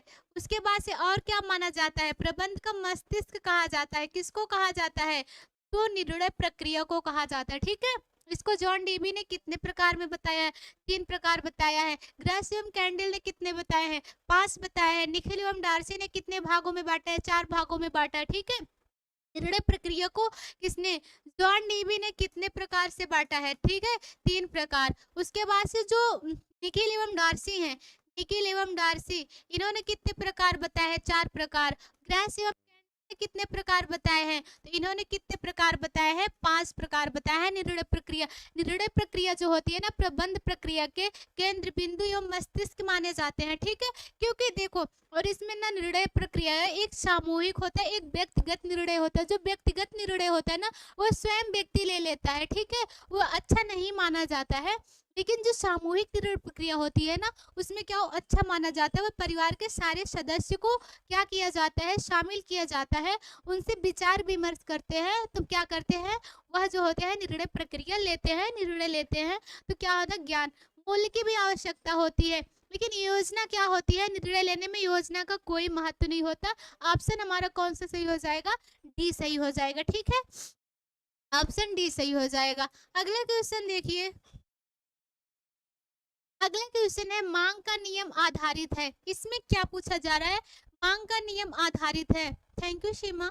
इसमें पूछा जा रहा है मांग का नियम आधारित है, सीमांत उपयोगिता पर, उत्पादन के सिद्धांत पर, वितरण के सिद्धांत पर, उपरोक्त सभी। आप सब बताइए इसमें कौन सा आंसर सही होगा, बताइए इसमें से कौन सा आंसर सही होगा, इसमें कौन सा सही होगा आंसर। जो मांग के सीमांत आधारित है ना, इसने किसने दिया था, यह किसने दिया था, मांग के नियम किसने दिया था, तो मैस्लो ने दिए थे, ठीक है, किसने दिए थे, मैस्लो ने मांग के नियम दिए थे। और कितने, ये कहाँ के हैं, ये जो है ना अमेरिका के वैज्ञानिक हैं, एक क्या है, अमेरिकी वैज्ञानिक है, ठीक है, अमेरिकी वैज्ञानिक हैं। इन्होंने क्या कहा था, इन्होंने कहा था कि एक व्यक्ति को जीवन जीने के लिए, एक व्यक्ति को जीवन जीने के लिए कितनी सारे आवश्यकताओं की, कितनी मतलब आवश्यकता की जरूरत होती है। तो सबसे पहले क्या होता है, शारीरिक आवश्यकता। इन्होंने क्या कहा मांग के नियम में, कि इन्होंने कहा कि एक व्यक्ति को जीवन जीने के लिए क्या क्या जरूरी है, तो सबसे पहले उन्होंने बताया शारीरिक मांग, ठीक है, सबसे पहले इन्होंने बताया शारीरिक आवश्यकता बताया, ठीक है, शारीरिक आवश्यकता। उसके बाद से इन्होंने क्या बताया, उसके बाद से बताया सुरक्षा की आवश्यकता होनी चाहिए। फिर क्या इन्होंने बताया, एक व्यक्ति को सुरक्षा की आवश्यकता होनी चाहिए, सुरक्षा की आवश्यकता होनी चाहिए, ठीक है। उसके बाद से फिर क्या बताया, सुरक्षा के बाद इन्हें क्या चाहिए, इसके बाद से इन्हें क्या चाहिए, सुरक्षा के बाद से इन्हें क्या चाहिए, प्यार चाहिए, ठीक है, प्यार चाहिए, स्नेह चाहिए। क्या कहे फिर, जो सुरक्षा के बाद प्यार चाहिए, ठीक है, प्यार चाहिए, स्नेह चाहिए, ठीक है, और क्या होना चाहिए, लगाव चाहिए। उसके बाद से इन्होंने चौथा क्या बताया, आत्मसम्मान चाहिए। फिर इन्होंने क्या बताया कि एक व्यक्ति को आत्मसम्मान चाहिए, ठीक है, सम्मान चाहिए। फिर उसके बाद से इन्होंने क्या बताया कि एक व्यक्ति को आत्मबोध, ठीक है, फिर लास्ट में क्या होना चाहिए, आत्मबोध होना चाहिए, ठीक है, क्या होना चाहिए, आत्मबोध होना चाहिए। यही इनकी क्या है, 5 आवश्यकता है। इन्होंने बताया कि अगर कोई व्यक्ति है, उसको जीवन जीने के लिए क्या होने चाहिए, जीवन जीने के लिए सबसे पहले उसे शारीरिक आवश्यकता होनी चाहिए। उसके शारीरिक का मतलब क्या होना चाहिए, उसे जो है खाने के लिए, जीने के लिए भोजन की आवश्यकता होनी चाहिए। Good afternoon, good afternoon. फिर उसके बाद से क्या है, उसको खाने की आवश्यकता, भोजन की आवश्यकता होनी चाहिए जीवन जीने के लिए। फिर क्या चाहिए होगा, अगर उसको जीवन जीने के लिए भोजन तो मिल जाएगा, फिर उसको सुरक्षा, अपनी सुरक्षा के लिए क्या करना चाहिए, धूप बारिश, फिर लोगों से बचने के लिए क्या चाहिए, सुरक्षा चाहिए। फिर उसके बाद से जब उसको सुरक्षा मिल जाती है ना, फिर क्या होना चाहिए, उसे प्यार की ज़रूरत होती है, स्नेह की ज़रूरत होती है, लगाव की, उसको माता-पिता, भाई-बहन और लोगों का क्या चाहिए होगा, प्यार चाहिए होगा, ठीक है? उसके बाद से आरती गुड आफ्टरनून। उसके बाद से क्या है, उसके बाद से क्या होना चाहिए, फिर उसको प्यार चाहिए, स्नेह लगाव होना चाहिए, किससे, उसको फैमिली एक मिलनी चाहिए। फिर व्यक्ति को क्या करना चाहिए, आत्मसम्मान, मतलब समाज में उसको आत्मसम्मान की जरूरत होती है। फिर क्या चाहिए होगा, फिर उसको क्या होना चाहिए, आत्मबोध होना चाहिए। लास्ट में क्या होना चाहिए, उसे आत्मबोध होना चाहिए। आत्मबोध का मतलब उसे यह नॉलेज हो जाना चाहिए समाज में जो कटु वचन है, समाज में क्या होते हैं, समाज में व्यक्ति को, समाज में क्या होता है, सांसारिक जो कटुता है, सत्यता है, उसको जानना जरूरी है। संसार में क्या सत्य है, क्या नहीं सत्य है। अगर व्यक्ति जिंदा हुआ है, अगर व्यक्ति जन्म लिया है, तो उसे क्या होना चाहिए, उसे तो मरना जरूरी होगा ना। अगर जो जन्म लिया है वो मरेगा और जन्म लेगा, तो शरीर, जो ये समाज है, जो संसार है, उसकी क्या होगा, इस सत्यता और कटुता को दोनों को जानना होगा। यह क्या है, मैस्लो का नियम है, ठीक है, मांग का नियम है। ओके, यह क्या है,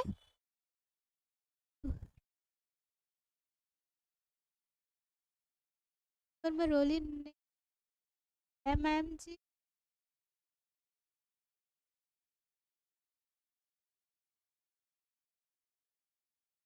इसमें क्या पूछा जा रहा है, मांग के सिद्धांत है, ठीक है। ये किसके द्वारा दिए गए, तो ये सीमांत की उपयोगिता पर निर्धारित है, ठीक है। ऑप्शन ए सही है, ठीक है, ऑप्शन ए सही है। अगला क्वेश्चन देखिए, इसमें कौन सा क्वेश्चन है, अगला हमारा देखिए कौन सा क्वेश्चन है।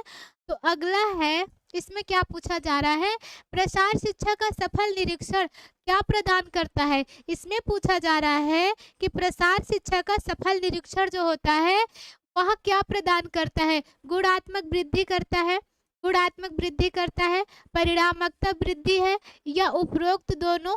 ये मतलब ए और बी दोनों सही है, उपरोक्त में से कोई नहीं। इसमें पूछा जा रहा है कि जो प्रसार शिक्षा है ना, प्रसार शिक्षा का सफल निरीक्षण क्या है, क्या गुणात्मक वृद्धि है या परिणात्मक वृद्धि है, उपरोक्त दोनों या कोई नहीं। देखो, प्रसार का मतलब क्या होता है, प्रसार का मतलब हो जाता है, क्या होता है, प्रसार का मतलब होता है फैलाव, ठीक है, क्या होता है, फैलाव, फैलाव या खिंचाव, ठीक है, खिंचाव या क्या, विस्तार होता है, ठीक है, विस्तारित करना, विस्तारित करना। कोई भी जो सूचना होती है ना, क्या होती है, कोई भी सूचना को क्या होता है, फैलाना होता है, करना होता है, लोगों के अंदर जागरूकता पैदा करनी होती है कि लोग जो होते हैं, लोग को अगर कुछ सीखना है, अगर कुछ जानना है, जो भी नियम चल रहे हैं, जो भी योजना चल रहे हैं, उसको क्या है, लोगों को जानना है, तो क्या करना चाहिए, प्रसार शिक्षा का, प्रसार शिक्षा के माध्यम से हम क्या करते हैं, लोगों को जागृत कर सकते हैं, ठीक है। तो इसमें क्या है, उसमें जो होता है ना, गुणात्मक वृद्धि भी होती है और परिणात्मक वृद्धि भी होती है, ठीक है। उपरोक्त हमारा दोनों आंसर सही हो जाएगा, ऑप्शन सी, ठीक है। अगला क्वेश्चन देखिए, अगला क्वेश्चन है कौन सा है हमारा, अगला क्वेश्चन है वृद्धि का अर्थ है। इसमें क्या पूछा जा रहा है, वृद्धि का अर्थ है आंतरिक और बाह्य अंगों का बढ़ना, ठीक है, केवल बाह्य अंगों का बढ़ना, केवल आंतरिक अंगों का बढ़ना, या शारीरिक व मानसिक रूप से बढ़ना। इसमें क्या पूछा जा रहा है कि जो वृद्धि होती है ना, वृद्धि होती है, वृद्धि का मतलब क्या होता है, आप सब इसमें आंसर बताइए।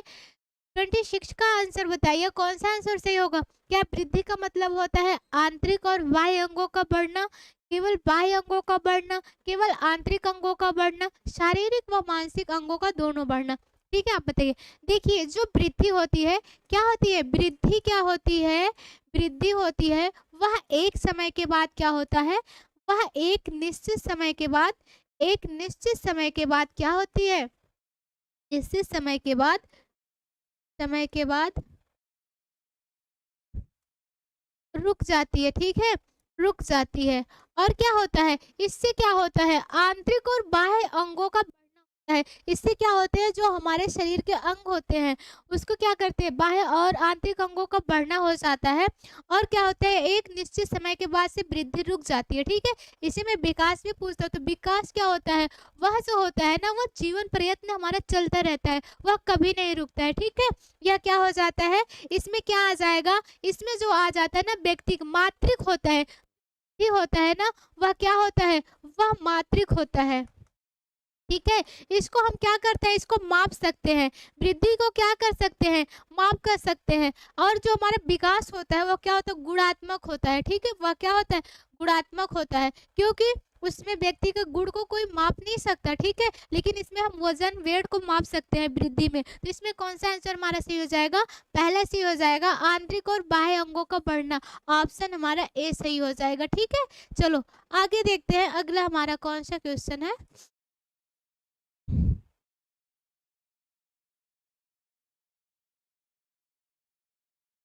क्वेश्चन कौन सा है, अगला है, विकास में होने वाले परिवर्तन होते हैं। पूछा जा रहा है कि विकास में होने वाले परिवर्तन होते हैं रचनात्मक और विनाशात्मक होते हैं, या रचनात्मक होते हैं, विनाशात्मक होते हैं, शारीरिक होते हैं। आप सब बताइए, विकास क्या होता है, विकास जो होता है ना, एक सतत चलने वाली प्रक्रिया होती है। क्या होती है, एक सतत चलने वाली प्रक्रिया होती है। और क्या होता है, विकास क्या होता है, विकास जो होता है ना, वह जन्म से लेके क्या होता है, जन्म से लेके मृत्यु तक चलती रहती है। क्या करती है, मृत्यु तक चलती रहती है।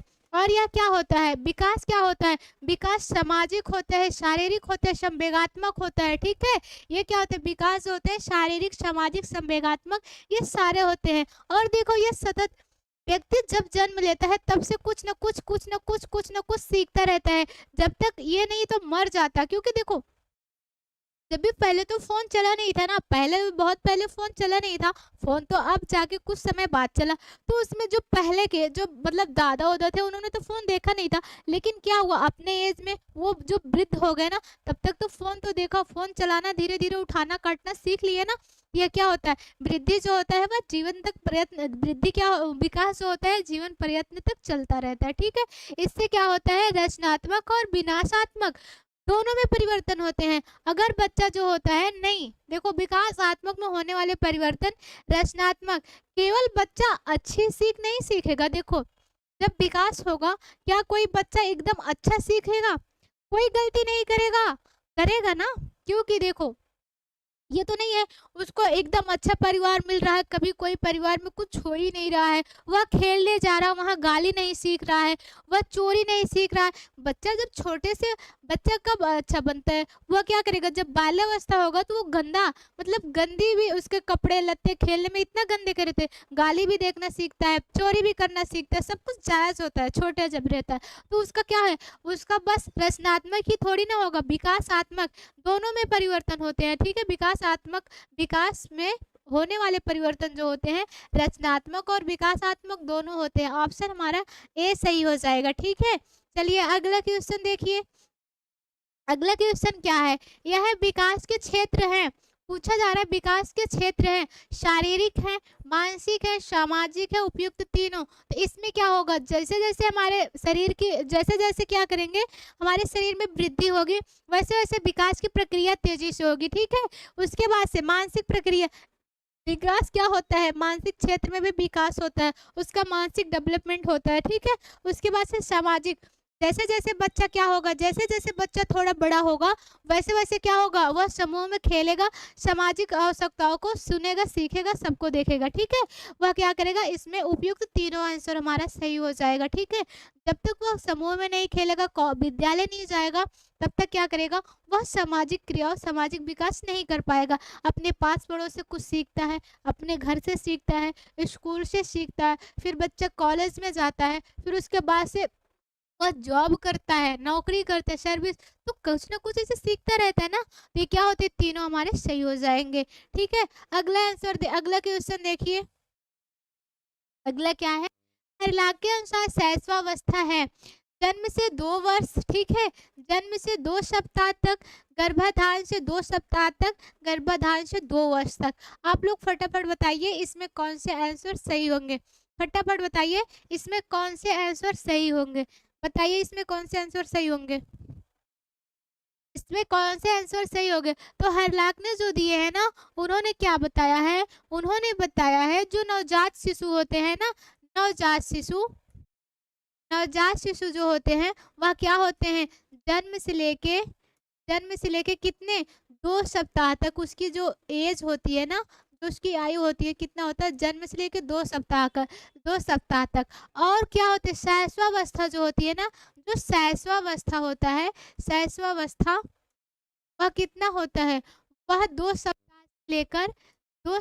से लेकर कितना हो जाएगा, 2 सप्ताह से 2 वर्ष तक, ठीक है, 2 वर्ष तक हो जाएगा। उसके बाद से फिर क्या पूछा जाता है, फिर पूछा जाता है बाल्यावस्था। किसके अनुसार, हरलाख के अनुसार जो बाल्यावस्था होता है ना, वह क्या होता है, बाल्यावस्था जो होता है वह होता है 11 वर्ष से लेके सॉरी, वह क्या होता है, 2 वर्ष से लेकर 2 वर्ष से लेके 11 वर्ष तक होता है, ठीक है। उसके बाद से जब किशोरावस्था पूछा जाता है, किशोरावस्था, तो किशोरावस्था कितने एज तक होती है, तो किशोरावस्था हमारा 11 से 21 वर्ष तक होता है। ये किसने दिया है, विकास के क्रम दिया है, तो किसने दिया, हरलाख ने दिया है। इसके अनुसार कौन सा आंसर सही हो जाएगा, हरलाख के अनुसार शैशवावस्था जो होता है ना, तो जन्म से 2 सप्ताह तक जो होते हैं वह क्या होते हैं, नवजात शिशु होते हैं, ठीक है। ये कौन सा आंसर सही हो जाएगा, जन्म से 2 वर्ष तक, ये हमारे शैशवावस्था का टाइम पीरियड है, ठीक है। जिसका पहला आंसर है उसका सही है, जिसका पहला आंसर है उसका सही है।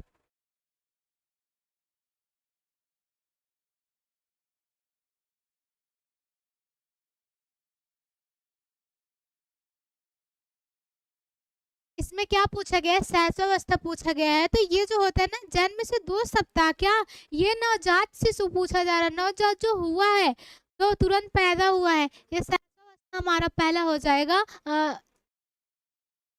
जन्म से लेके 2 वर्ष तक, या 2 सप्ताह अगर दिया होता तब पर भी सही रहता, ठीक है। चलिए अगला क्वेश्चन देखिए, अगला क्वेश्चन देखिए कौन सा क्वेश्चन सही है। अगला क्वेश्चन है, विकास की प्रक्रिया के मुख्य रूप है। इसमें पूछा जा रहा है, विकास की प्रक्रिया का मुख्य रूप है आकार व अनुपात में परिवर्तन, पुरानी रूप रेखा में परिवर्तन, नए गुणों की प्राप्ति, उपयुक्त तीनों। आप लोग फटाफट आंसर दीजिए, तब तक मैं थोड़ा सा पानी पी लूँ ना।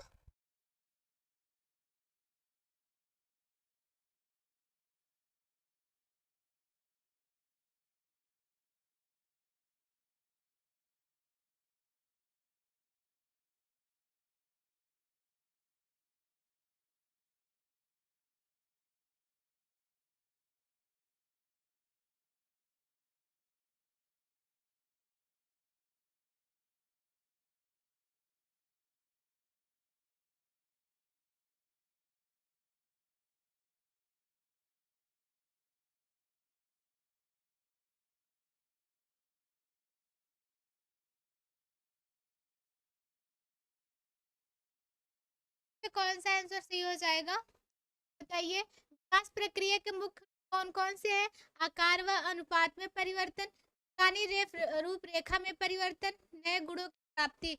जब भी अगर किसी व्यक्ति का विकास होता है ना, तो क्या होता है, जब भी किसी व्यक्ति के विकास होता है तो आकार या अनुपात में भी परिवर्तन होता है, उसके स्ट्रक्चर में भी परिवर्तन होता है, फिर पुरानी रूपरेखा में परिवर्तन, ये जो पुराने पुरानी रूपरेखा जो भी मतलब कद काठी होगी, परिवर्तन होगा। फिर नए गुणों का विकास, बच्चा जैसे जैसे बड़ा होता है, शारीरिक मानसिक संवेगात्मक विकास होते हैं, वैसे वैसे क्या होता है, उसके नए गुणों की प्राप्ति होती है। उपयुक्त हमारा तीन, ठीक है। ऑप्शन डी सही है, किसका, 30 का। चलिए आगे, आगे चलिए। क्या पूछा जा रहा है, मेरा इसमें बीमारी पाई जाती है 6 माह से कम आयु के बच्चों, 1 वर्ष से कम आयु के बच्चे में, या 2 वर्ष से कम के बच्चों में, 5 वर्ष से कम के बच्चों। अब लोग फटाफट आंसर बताइए, मेरा बीमारी होती है किस एज के बच्चों में पाई जाती है, ठीक है, एज के बच्चों में पाई जाती है। तो देखिए जो मेरा एसएमएस होता है ना, यह क्या होता है, यह जो होता है प्रोटीन, यह जो होता है प्रोटीन प्लस ऊर्जा, ठीक है।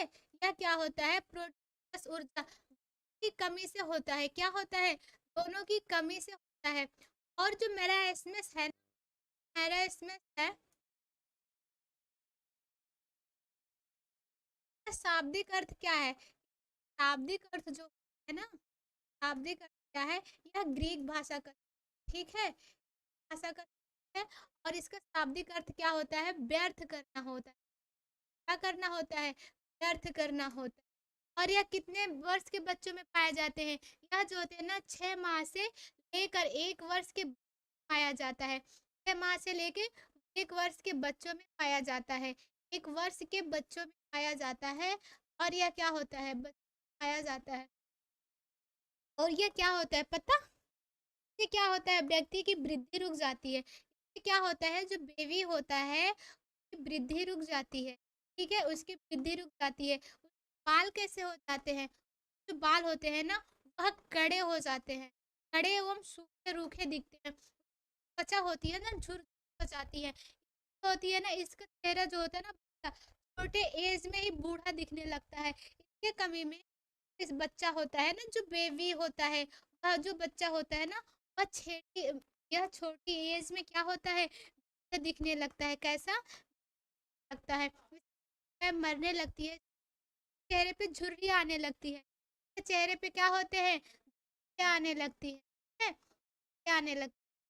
सब क्या है? ये सब आ रहा है इसमें। ठीक है? जब बच्चा क्या होता है, गरीब एरिया क्या होते हैं, जिनको क्या होते हैं कि पूर्ण सैलरी नहीं मिलती है, बस उनको क्या किया जाता है? बस दाल चावल दिया जाता है, खाना हुआ खाना बच्चा खा खा के तो बस उसके भी बिठाते हैं क्या होता है? बच्चा जो होता है क्या होता है? आती है उसमें सारी प्रक्रिया होती है।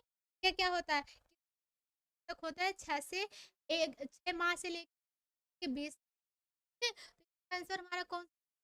6 माह से कम। आंसर हमारा गलत हो जाएगा। 2 वर्ष से कम, ये भी आंसर गलत हो जाएगा। 5 वर्ष, 1 वर्ष से कम बच्चे के बीच क्या था? 6 माह से लेकर 1 वर्ष के। आंसर हमारा कौन सा आएगा? आंसर हमारा 20। ऑप्शन कौन सा आएगा? कि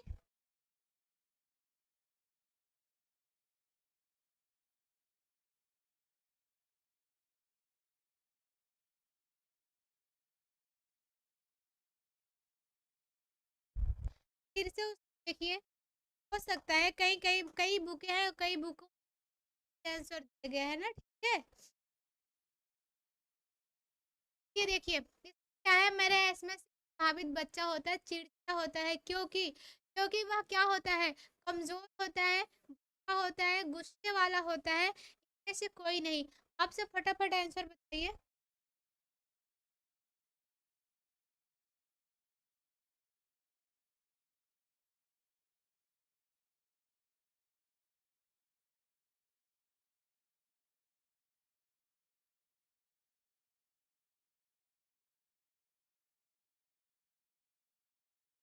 फिर बताइए, मेरा इसमें से प्रभावित बच्चा कैसा होता है? चिड़चिड़ा होता है क्योंकि वह कम होता है, वह भूखा होता है, वह गुस्से वाला होता है। इनमें से कोई नहीं। जब भी देखो बच्चा कब चिड़चिड़ा होगा? तब वह क्या होगा? शारीरिक रूप से। तब क्या होगा? वह कमजोर होगा। तो बच्चा कैसा होगा? चिड़चिड़ा। ठीक है, क्या होगा? बच्चा कमजोर होगा। ये आंसर हमारा कौन सा हो जाएगा? ए। ठीक है, आंसर कौन सा सही हो जाएगा? ए सही हो जाएगा। अगला क्वेश्चन देखिए। अगला क्वेश्चन है अगला क्वेश्चन है तथा डांट डांट में गहरा संबंध होता है। क्या पूछा जा रहा है? पोषण तथा डांट डांट में गहरा संबंध होता है। चिंता होता है, प्रसन्नता होता है, कर्मठता होता है, सुंदरता होता है। बताइए कौन सा आंसर इसमें सही होगा? बताइए कौन सा आंसर इसमें सही होगा? बताइए कौन सा आंसर इसमें होगा? पोषण तथा डांट डांट में गहरा संबंध होता है। प्रसन्नता या चिन्ह कर्मठ कुपोषण होता है। गहरा संबंध किसका? चिंता। ऑप्शन हमारा ए सही हो जाएगा। सही हो जाएगा, ए सही हो जाएगा। अगला क्वेश्चन देखिए। अगला क्वेश्चन है पायरिया रोग होता है। क्या पूछा जा रहा है? कि पायरिया रोग होता है, कानों में होता है, दांतों में होता है, आंखों में होता है, नाक में होता है। पायरिया रोग किसमें होता है? दांतों में पाया जाता है। और ये किस जब ये रोग होता है, इसके लक्षण क्या क्या होते हैं? दांतों के करने लगता है, दांत पीले हो जाते हैं, मुंह से आने लगते हैं। क्या होते हैं इस रोग में? आने लगते हैं, आने लग बस क्या होता है? मुंह आने लगती क्या होता है, बांस आने लगती क्या होता है, क्या होते हैं, दांत जो होते हैं हमारे ना, दांत क्या होते हैं, ठीक, क्या होते हैं, दांत कम आते हैं। ऑप्शन आएगा आएगा, ठीक है। अगला क्वेश्चन देखिए, अगला क्वेश्चन हमारा कौन, अगला क्वेश्चन, क्वाशियोकर रोग किस कमी से होता है, क्या पूछा जा रहा है कि क्वाशियोकर रोग किस है,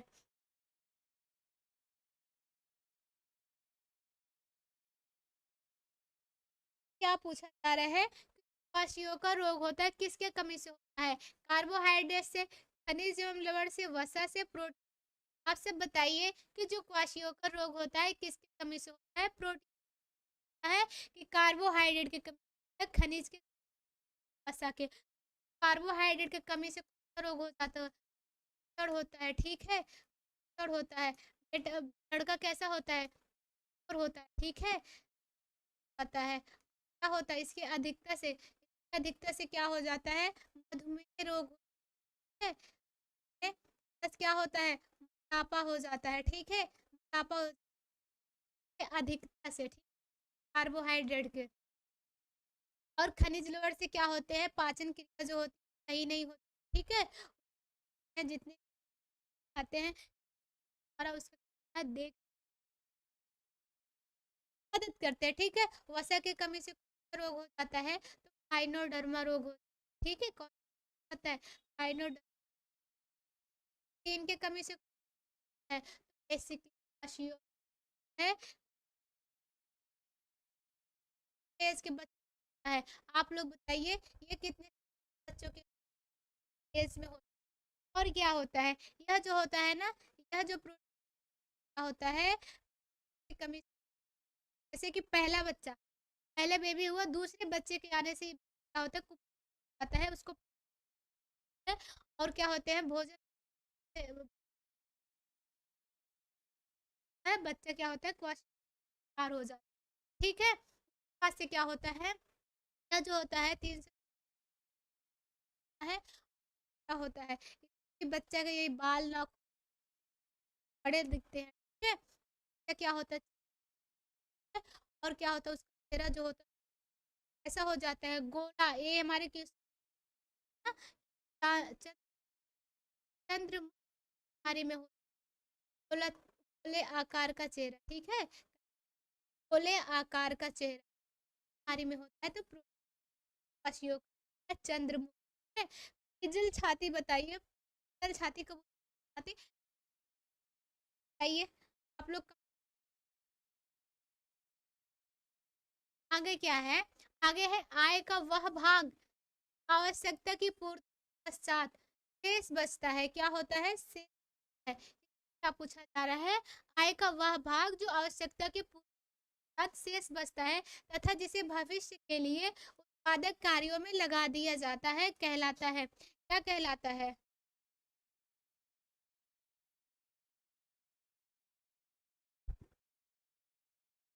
इसमें ऑप्शन है, चलो ये इसमें लास्ट ऑप्शन दिख नहीं रहा,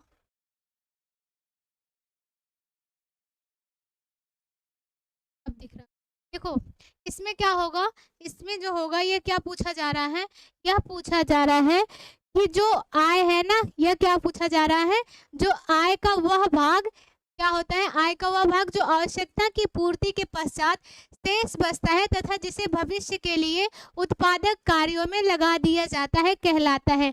संचय, बचत, आय, व्यय, इसमें बताइए कौन सा आंसर हमारा सही होगा।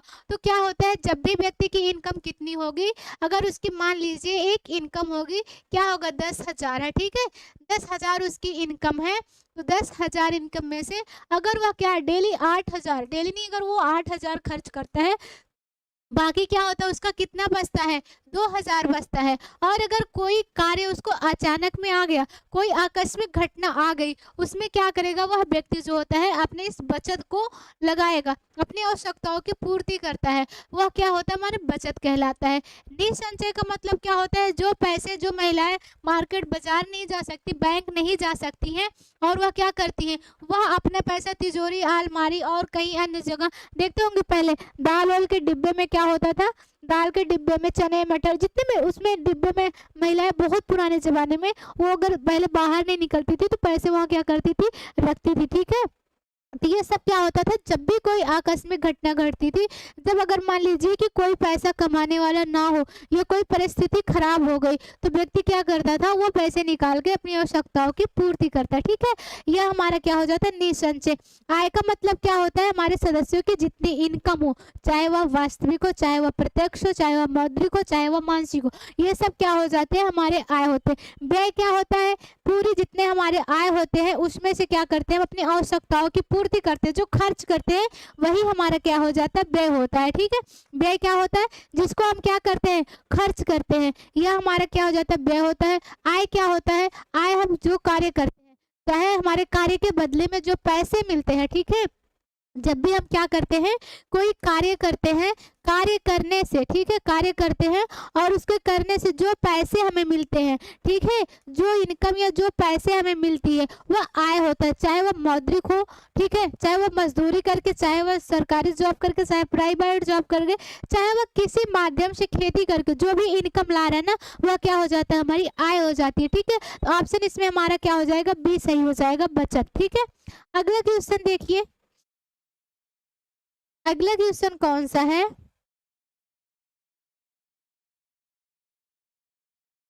अगला क्वेश्चन है, व्यय के बाद बचे धन अलमारी। इसमें क्या पूछा जा रहा है, इसमें पूछा जा रहा है कि व्यय के बाद बचे धन अलमारी, तिजोरी अथवा भूमि में दबाकर रखने तथा समय आने पर काम में आने से वह धन कहलाता है, निसंचय कहलाता है, बचत कहलाता, आय कहलाता, व्यय कहलाता। तो अभी मैंने ये आंसर बताया था आप लोगों को, अभी ये आंसर बताया था आप लोगों को, कौन सा आंसर सही होगा, तो इसमें जो हमारा आंसर सही होगा, इसमें कौन सा सही हो जाएगा, निसंचय होगा, ठीक है। यह क्या होगा, निसंचय होगा, ऑप्शन ए हमारा सही होगा। अगला क्वेश्चन देखिए, अगला क्वेश्चन है, ऐसी वस्तु जिसके प्रयोग से क्या अत्यधिक सुख का अनुभव होता है किंतु उपभोग ना करने से कोई दुख नहीं होता है, वह वस्तु है। इसमें क्या पूछा जा रहा है, ऐसी वस्तु जिसके अत्यधिक सुख का अनुभव होता है किंतु उपभोग ना करने से कोई दुख नहीं होता है, वह वस्तु है, क्या है, क्या अनिवार्यता है या आरामदायक है, विलासिता है, साधन है। आप लोग फटाफट बताइए। तो देखिए, जो भी वस्तु होगी, अनिवार्यता का मतलब जो हमें आवश्यक, जो हमारे लिए आवश्यक हो, एकदम इम्पोर्टेंट हो, वो हमारी अनिवार्यता है, मतलब उसको हम क्या करेंगे, उसको तो हमें करना ही करना है, ठीक है। उसके बाद से क्या है, आरामदायक। तो आरामदायक का मतलब है कि अगर हम हमारे बच्चे को क्या करना है, हमारे बच्चे को लैपटॉप लेना है, वो जरूरी है। और एक क्या है, हमारे बुजुर्ग हैं, उनको क्या करते हैं, उनको दवा लेनी है, वो भी जरूरी है। तो वो जो मुखिया होगा वह क्या करेगा, वह जो है सोच समझ से अपने जो चीज पहले जरूरी होगी उसको लेगा, फिर उससे क्या होता है, उसको आराम मिलता है, ठीक है, वह आरामदायक होता है। साधन क्या होता है, हमारे पास जो भी उद्देश्य तक पहुंचने के लिए साधन की आवश्यकता होती है, जितने भी संसाधन हो, चाहे वो हमारे पैसे हो, चाहे वो भौतिक चीज हो, चाहे मानवीय चाहे अमानवीय हो, यह क्या होते हैं, हमारे साधन है जो कि हमारे उद्देश्य तक पहुंचने में मदद करते हैं। और विलासिता क्या होता है, विलासिता का मतलब होता है, विलासिता का मतलब होता है कि अगर हम अगर मान लीजिए कोई चीज है, मैंने आज टिकट बुक किया मूवी देखने के लिए, ठीक है, तो क्या हुआ, लेकिन हमें कोई काम आ गया और हम मूवी नहीं देख पाए, ठीक है, कोई काम आ गया, हम वहां चले गए, मूवी नहीं देख पाए, उसका मतलब क्या है, हम नहीं देख पाए, चलो ठीक है, कैंसिल कर देते हैं, अगले संडे को चले जाते हैं। उससे हमें क्या हुआ ना, कोई दुख भी नहीं हुआ, लेकिन हाँ अगर हम देखते तो हमें बहुत खुशी भी मिलती, ठीक है, खुशी भी मिलती, लेकिन अगर नहीं देखे तो उतना कोई हमें दुख भी नहीं हुआ, तो वो हमारा क्या हो जाता है, विलासिता हो जाता है, ठीक है। ऑप्शन हमारा सी सही हो जाएगा। अगला क्वेश्चन देखिए, अगला क्वेश्चन देखिए,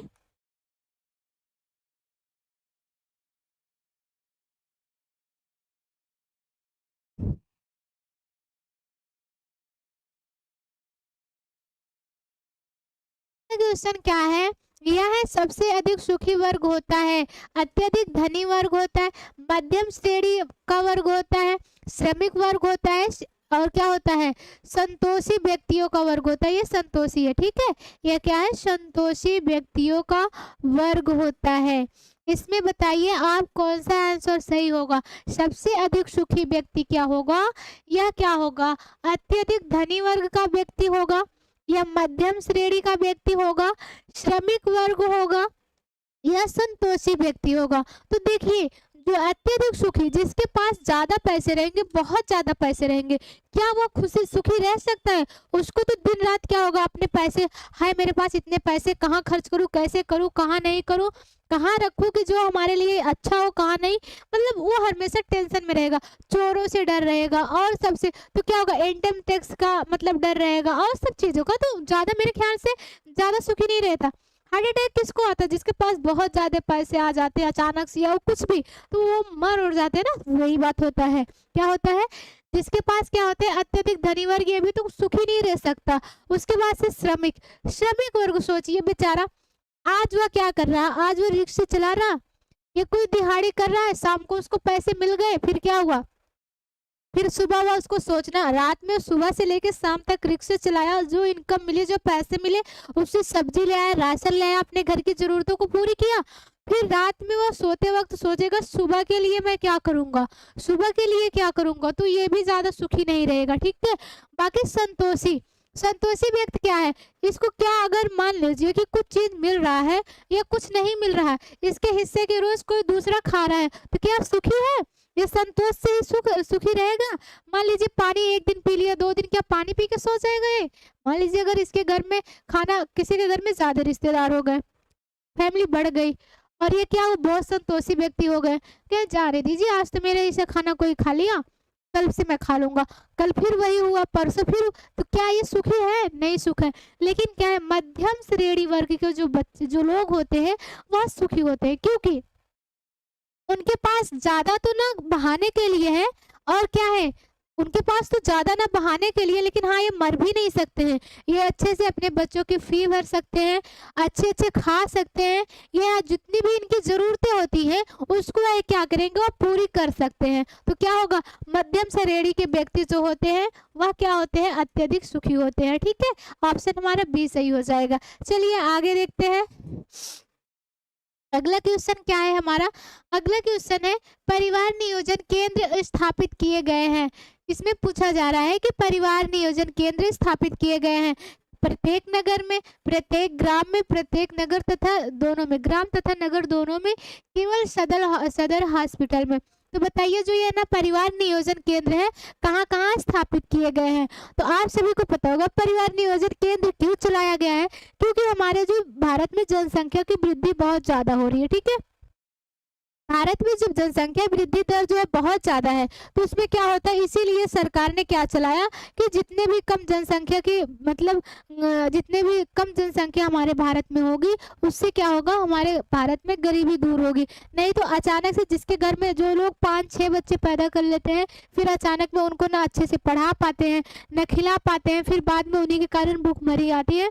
इसलिए यह कार्यक्रम चलाया गया है जागरूक करने के लिए, और यह ग्राम तथा नगर दोनों में चलाया गया है। ऑप्शन हमारा सी सही हो जाएगा, ठीक है, ऑप्शन सी सही हो जाएगा। अगला क्वेश्चन देखिए, अगला क्वेश्चन जो है, अगला क्वेश्चन है, जीवन के लिए आवश्यक है वायु का शुद्ध होना, जल का शुद्ध होना, ध्वनि पर नियंत्रण, या औद्योगिक विस्तार पर रोक, उपयुक्त सभी। इसमें बताइए कौन सा आंसर हमारा सही होगा, बताइए इसमें कौन सा आंसर हमारा सही होगा, कौन सा आंसर हमारा सही होगा। जीवन के आवश्यक, जीवन के लिए क्या चीजें आवश्यक होनी है, वायु का शुद्ध होना, जल का शुद्ध होना, ध्वनि पर नियंत्रण, औद्योगिक विस्तार पर नियंत्रण। देखो, जब भी अगर हमारा वायु शुद्ध रहेगा, जब वायु दूषित हो जाएगा ना, वायु से हमें कौन कौन से रोग होते हैं, अगर हमारा वायु दूषित हो गया तो हमें कैसे, हमें टीबी रोग पकड़ लेता है, ठीक है। क्या होते हैं, टीबी होते हैं, किसी के छांकने से, किसी के खांसने से वो बैक्टीरिया जो होती है हमारे शरीर में आ जाती है। इसको टीबी का, इसको क्या कहते हैं, क्षय रोग भी कहते हैं। ठीक है, क्या कहते हैं, क्षय रोग। उसके बाद से क्या कहते हैं, राजक्षमा। ठीक है, क्या कहते हैं, राजक्षमा के नाम से जाना जाता है। ठीक है, यह देखो, यह क्या होता है, ये वायु के दूषित होने से यह रोग होता है। खांसी, काली खांसी, ये सब क्या होते हैं, ज्वर, ये सब हमें क्या हो जाते हैं, वायु के मतलब अशुद्ध होने से। फिर जल, जल अगर हमारा शुद्ध रहेगा हमारे लिए क्या होगा, अच्छा होगा, क्योंकि जल से दूषित होने से हमें पेचिश, अतिसार, पीलिया, ये सब क्या होते हैं, ये सब रोग होते हैं, टाइफाइड, ठीक है, हैजा, ये सब क्या हो जाते हैं, हमें जल के दूषित होने से हो जाते हैं। ध्वनि प्रदूषण जो होते हैं यह क्या होते हैं, हृदय रोग उत्पन्न करते हैं। जहाँ पे अगर ज्यादा तेज से शोर होगा वहाँ पे क्या होगा, व्यक्ति क्या करेगा, व्यक्ति इरिटेट महसूस करने लगता है, वो अच्छे से मतलब वहाँ पे नहीं रह सकता। उसके क्या, जो उसको अगर धड़कन संबंधी बीमारी होगी ना वो तो मर ही सकता है। तो ये भी हमें क्या पर नियंत्रण करना चाहिए। ठीक है, ये भी क्या, औद्योगिक विस्तार पर रोक, जितने भी हमारे बड़े बड़े कारखाने हैं जिससे धुएं निकलते हैं चिमनियों से, इन पे सब पे क्या करना चाहिए, रोक लगाना चाहिए। तो ऑप्शन हमारा सभी सही हो जाएगा। हमें जीवन जीने के लिए हमारी वायु भी शुद्ध होनी चाहिए, जल भी शुद्ध होना चाहिए, ध्वनि पर नियंत्रण भी होना चाहिए। औद्योगिक विस्तार पर ध्वनि नियंत्रण के लिए इसीलिए जानते हैं ये जो क्या होते हैं, ग्रीन मफरल, क्या होते हैं, ग्रीन मफरल ना, ये क्या होते हैं, ग्रीन मफरल का क्या, ये ध्वनि संबंधी है। ध्वनि प्रदूषक क्या होते हैं, यह क्या होते हैं, ग्रीन मफरल, यह जो होते हैं ना ध्वनि प्रदूषण नियंत्रण, ठीक है, नियंत्रण करते हैं। ऐसे सड़कों के किनारे और रोड के किनारे क्या करते हैं, हरे हरे बहुत सारे पेड़ लगा देते हैं, जिससे क्या होता है, वाहनों के जो ध्वनि होते हैं ना वो अब्जॉर्ब कर ले जाते हैं, अवशोषित कर लेते हैं, तो ज्यादा क्या होता है, शोर नहीं होता है। ठीक है, तो इस पे क्या होना चाहिए, नियंत्रण लगाना चाहिए। ऑप्शन हमारा तीनों से सभी सही हो जाएगा। अगला क्वेश्चन देखिए, अगला क्वेश्चन हमारा कौन सा सही हो जाएगा। अगला क्वेश्चन है, निम्नलिखित में से कौन से धागे का प्रकार नहीं है। इसमें पूछा जा रहा है निम्नलिखित में से कौन सा धागे का प्रकार नहीं है, साधारण धागा, जटिल धागा, मिश्रित धागा, उपयुक्त सभी। इसमें से कौन सा हमारा क्या है, धागे का प्रकार नहीं है। तो ये जो है ना, ये सब क्या है, साधारण धागे भी क्या होते हैं, हमारे धागे होते हैं, जटिल धागे भी होते हैं, मिश्रित धागे भी होते हैं। मिश्रित धागे में क्या होते हैं, हम कई प्रकार के धागे मिलाते हैं। ठीक है, जटिल धागा ये क्या होते हैं, सरल धागे को कहते हैं, जो होते हैं दोहरा धागा होता है उसको हम क्या कहते हैं, जटिल धागे कहते हैं। ये सारे क्या है, हमारे धागे के प्रकार है। तो उपयुक्त हमारे सभी सही हो जाएंगे। ठीक है, अब धागा भी कितने प्रकार से पूछा जाता है, धागे भी दो, एक क्या होते हैं, एक हमारा जो हो जाते हैं, क्या हो जाते हैं, एक साधारण धागा हो जाता है, एक फैंसी धागा हो जाता है। साधारण में हमारे सरल धागा आ जाता है, दोहरा धागा आ जाता है, बहु धागा आ जाता है, उसके बाद से कौन सा, केबल धागा आ जाता है। तो धागे हमारे कई प्रकार से होते हैं। ठीक है, अगला देखिए, अगला कौन सा क्वेश्चन हमारा सही होगा। अगला जो है क्या पूछा जा रहा है, ग्रासनी के बाद भोजन कहाँ जाता है, क्षुद्रात्र में जाता है, ग्रहणी में जाता है, अमाशय में जाता है, बड़ी आत में जाता है, कहाँ पे जाता है। आप सब फटाफट बताइए कि जो भोजन होता है ग्रहणी के बाद कहाँ जाता है। ठीक है, बताइए कहाँ जाता है। तो जो होते हैं ना, ये पूछा जा रहा है कि ग्रसनी के बाद से जो भोजन होते हैं वो कहाँ जाते हैं। ठीक है, तो देखो मैं एक चित्र बना रही हूँ, चित्र के माध्यम से देखते हैं कि देखिए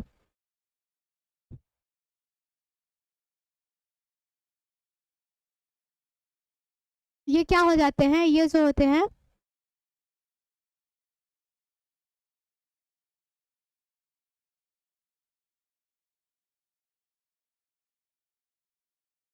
ये हमारे क्या हो जाते हैं, ग्रास नली।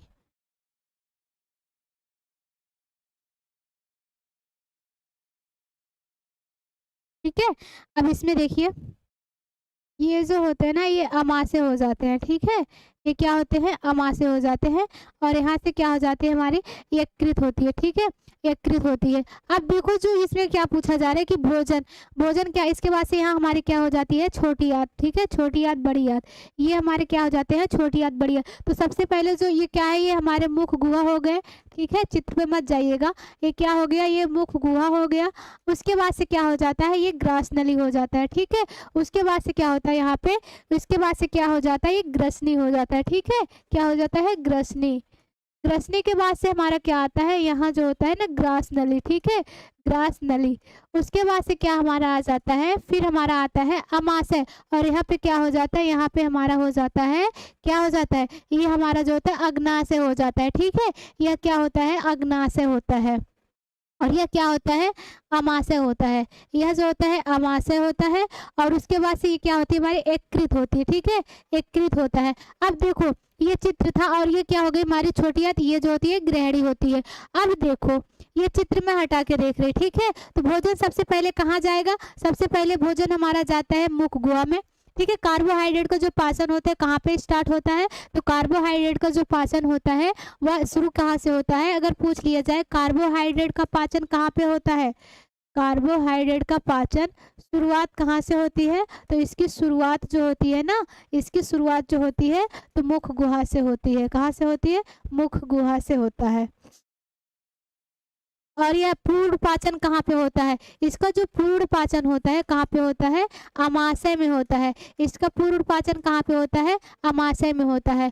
और वसा और प्रोटीन, अगर पूछ लिया जाए वसा और प्रोटीन का पाचन की स्टार्ट कहाँ से होता है, तो ये जो शुरुआत होती है ना इसके पाचन की शुरुआत, ठीक है, इसके पाचन की जो शुरुआत होती है, शुरुआत कहाँ से होती है, इसकी शुरुआत जो होती है तो अमाशय से होता है, ठीक है। कहाँ से होता है, अमाशय से होता है। अब देखो अगर पूछ लिया जाता है जो कार्बोहाइड्रेट का पाचन होता है वह पूर्ण रूप से अमाशय में पच जाता है, उसको काइम कहते हैं, ठीक है। उसको क्या कहते हैं, उसको काइम कहते हैं, बोलस कहते हैं, सॉरी। जो मतलब ना देखो जो अमाशय में पचा भोजन क्या कहते हैं, अमाशय में पचा हुआ भोजन, ये पूछ लिया जाता है। अमाशय में जो पचा हुआ भोजन क्या कहलाता है, अमाशय में पचा हुआ भोजन क्या कहलाता है, पचा हुआ भोजन वो क्या कहलाता है, कार्बोहाइड्रेट का पाचन जब पूर्ण रूप से हो जाता है तो क्या कहलाता है, बोलस कहलाता है, ठीक है, बोलस कहलाता है। और अमाशय में पचा हुआ भोजन क्या कहलाता है, यह काइम कहलाता है। क्या कहलाता है, काइम कहलाता है। और जो छोटी आंत में पचा हुआ भोजन क्या कहलाता है, छोटी आंत में पचा हुआ भोजन वह क्या कहलाता है, वह काइल कहलाता है। यह क्वेश्चन पूछा जाता है, ठीक है। देखो यह काइल कहलाता है। अब ये रही बात इसमें, अब अमाशय क्या होता है, भोजन जो हमारी ग्रसनी के बाद कहाँ पे जाएगा, अमाशय में जाएगा। अब अमाशय के बारे में देखिए, अमाशय जो होता है ना, ये जो अमाशय होता है, अमाशय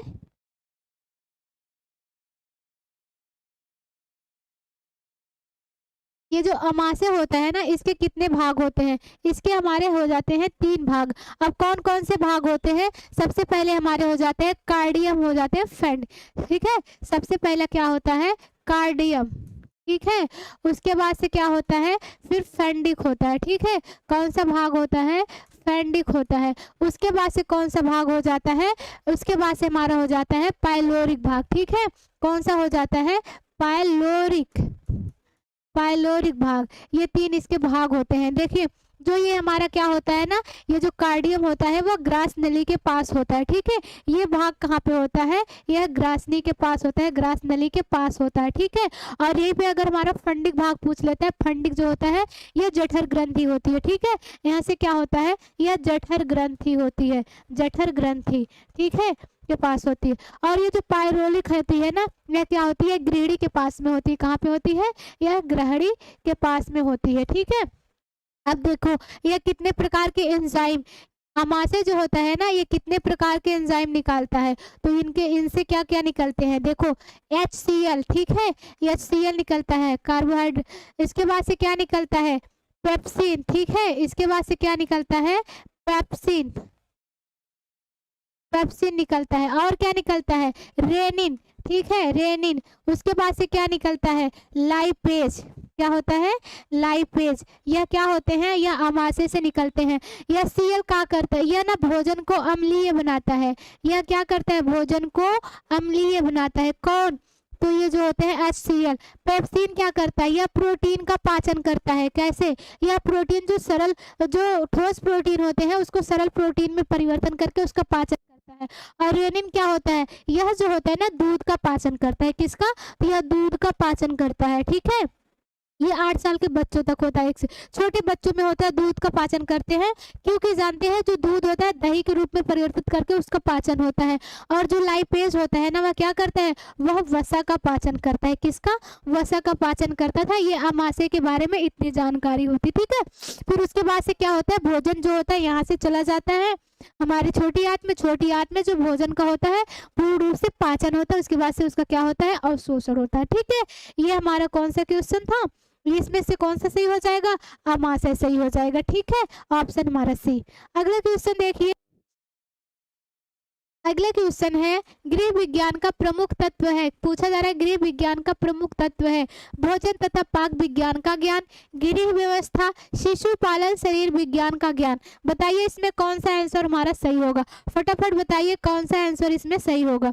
बताइए इसमें कौन सा आंसर हमारा सही होगा।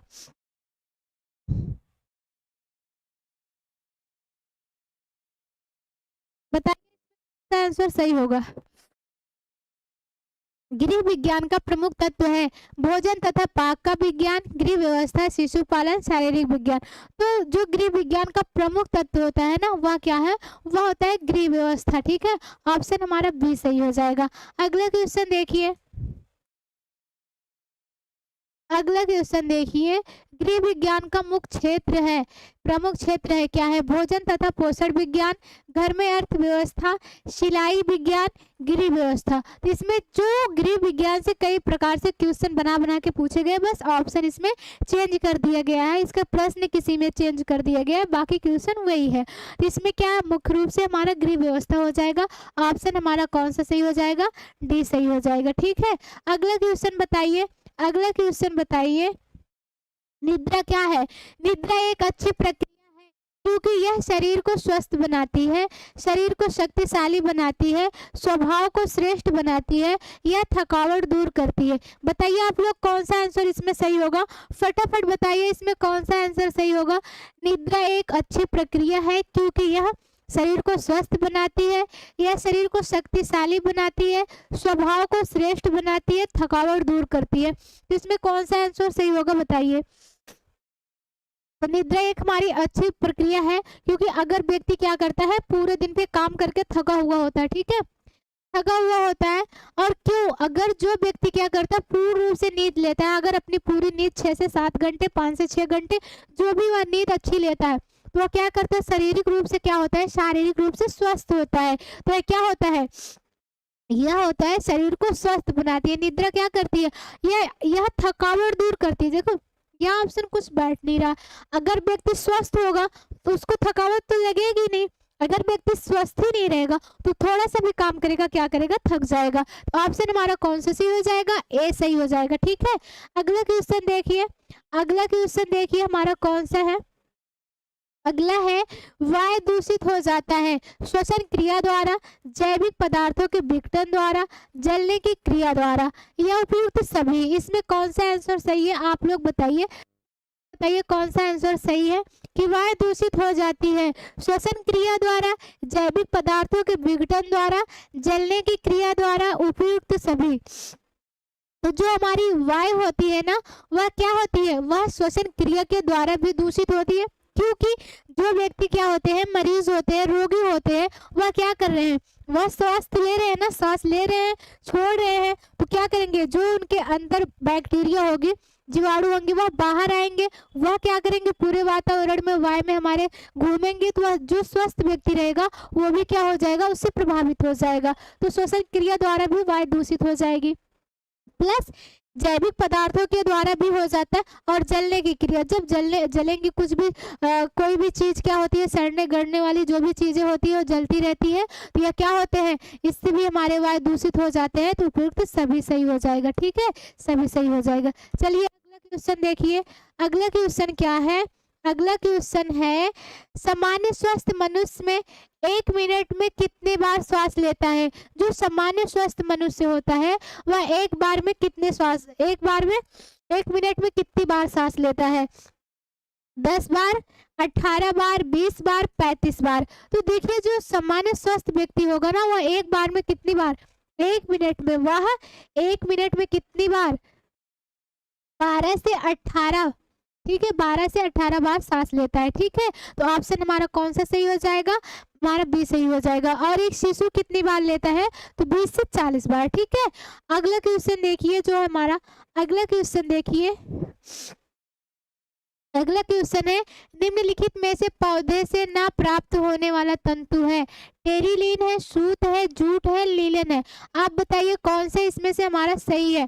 इसमें क्या पूछा जा रहा है, निम्नलिखित में से पौधे से ना प्राप्त होने वाला तंतु है, टेरिलीन है या सूत है, जूट है या लीलन है। तो जानते हैं आप सूत जो भी है ये क्या होते हैं, हमारे पौधे से प्राप्त होते हैं। जूट क्या होते हैं, जूट क्या होते हैं, जूट भी वहीं से प्राप्त होते हैं। लीलन क्या होता है, लीलन भी तने से हमारे प्राप्त होते हैं। लेकिन ये क्या होते हैं, ये सब हमारे सेलुलोजिक है। ठीक है, ये सब क्या होते हैं, हमारे वानस्पतिक है।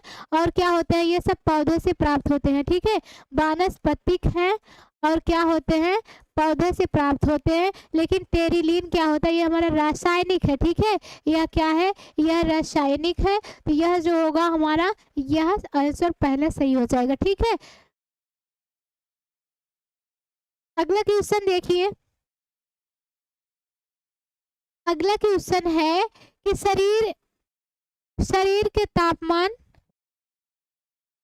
अगला क्वेश्चन पूछा जा रहा है कि शरीर के तापक्रम में 1 डिग्री फ़ारेनहाइट परिवर्तन होने में ऊर्जा का ह्रास होता है। इसमें बस इतना पूछा जा रहा है कि जो शरीर का तापमान है, इसमें बस इतना पूछा जा रहा है जो शरीर का तापमान है ना, वह 1 डिग्री फ़ारेनहाइट परिवर्तन होने पे कितनी ऊर्जा ह्रास होती है।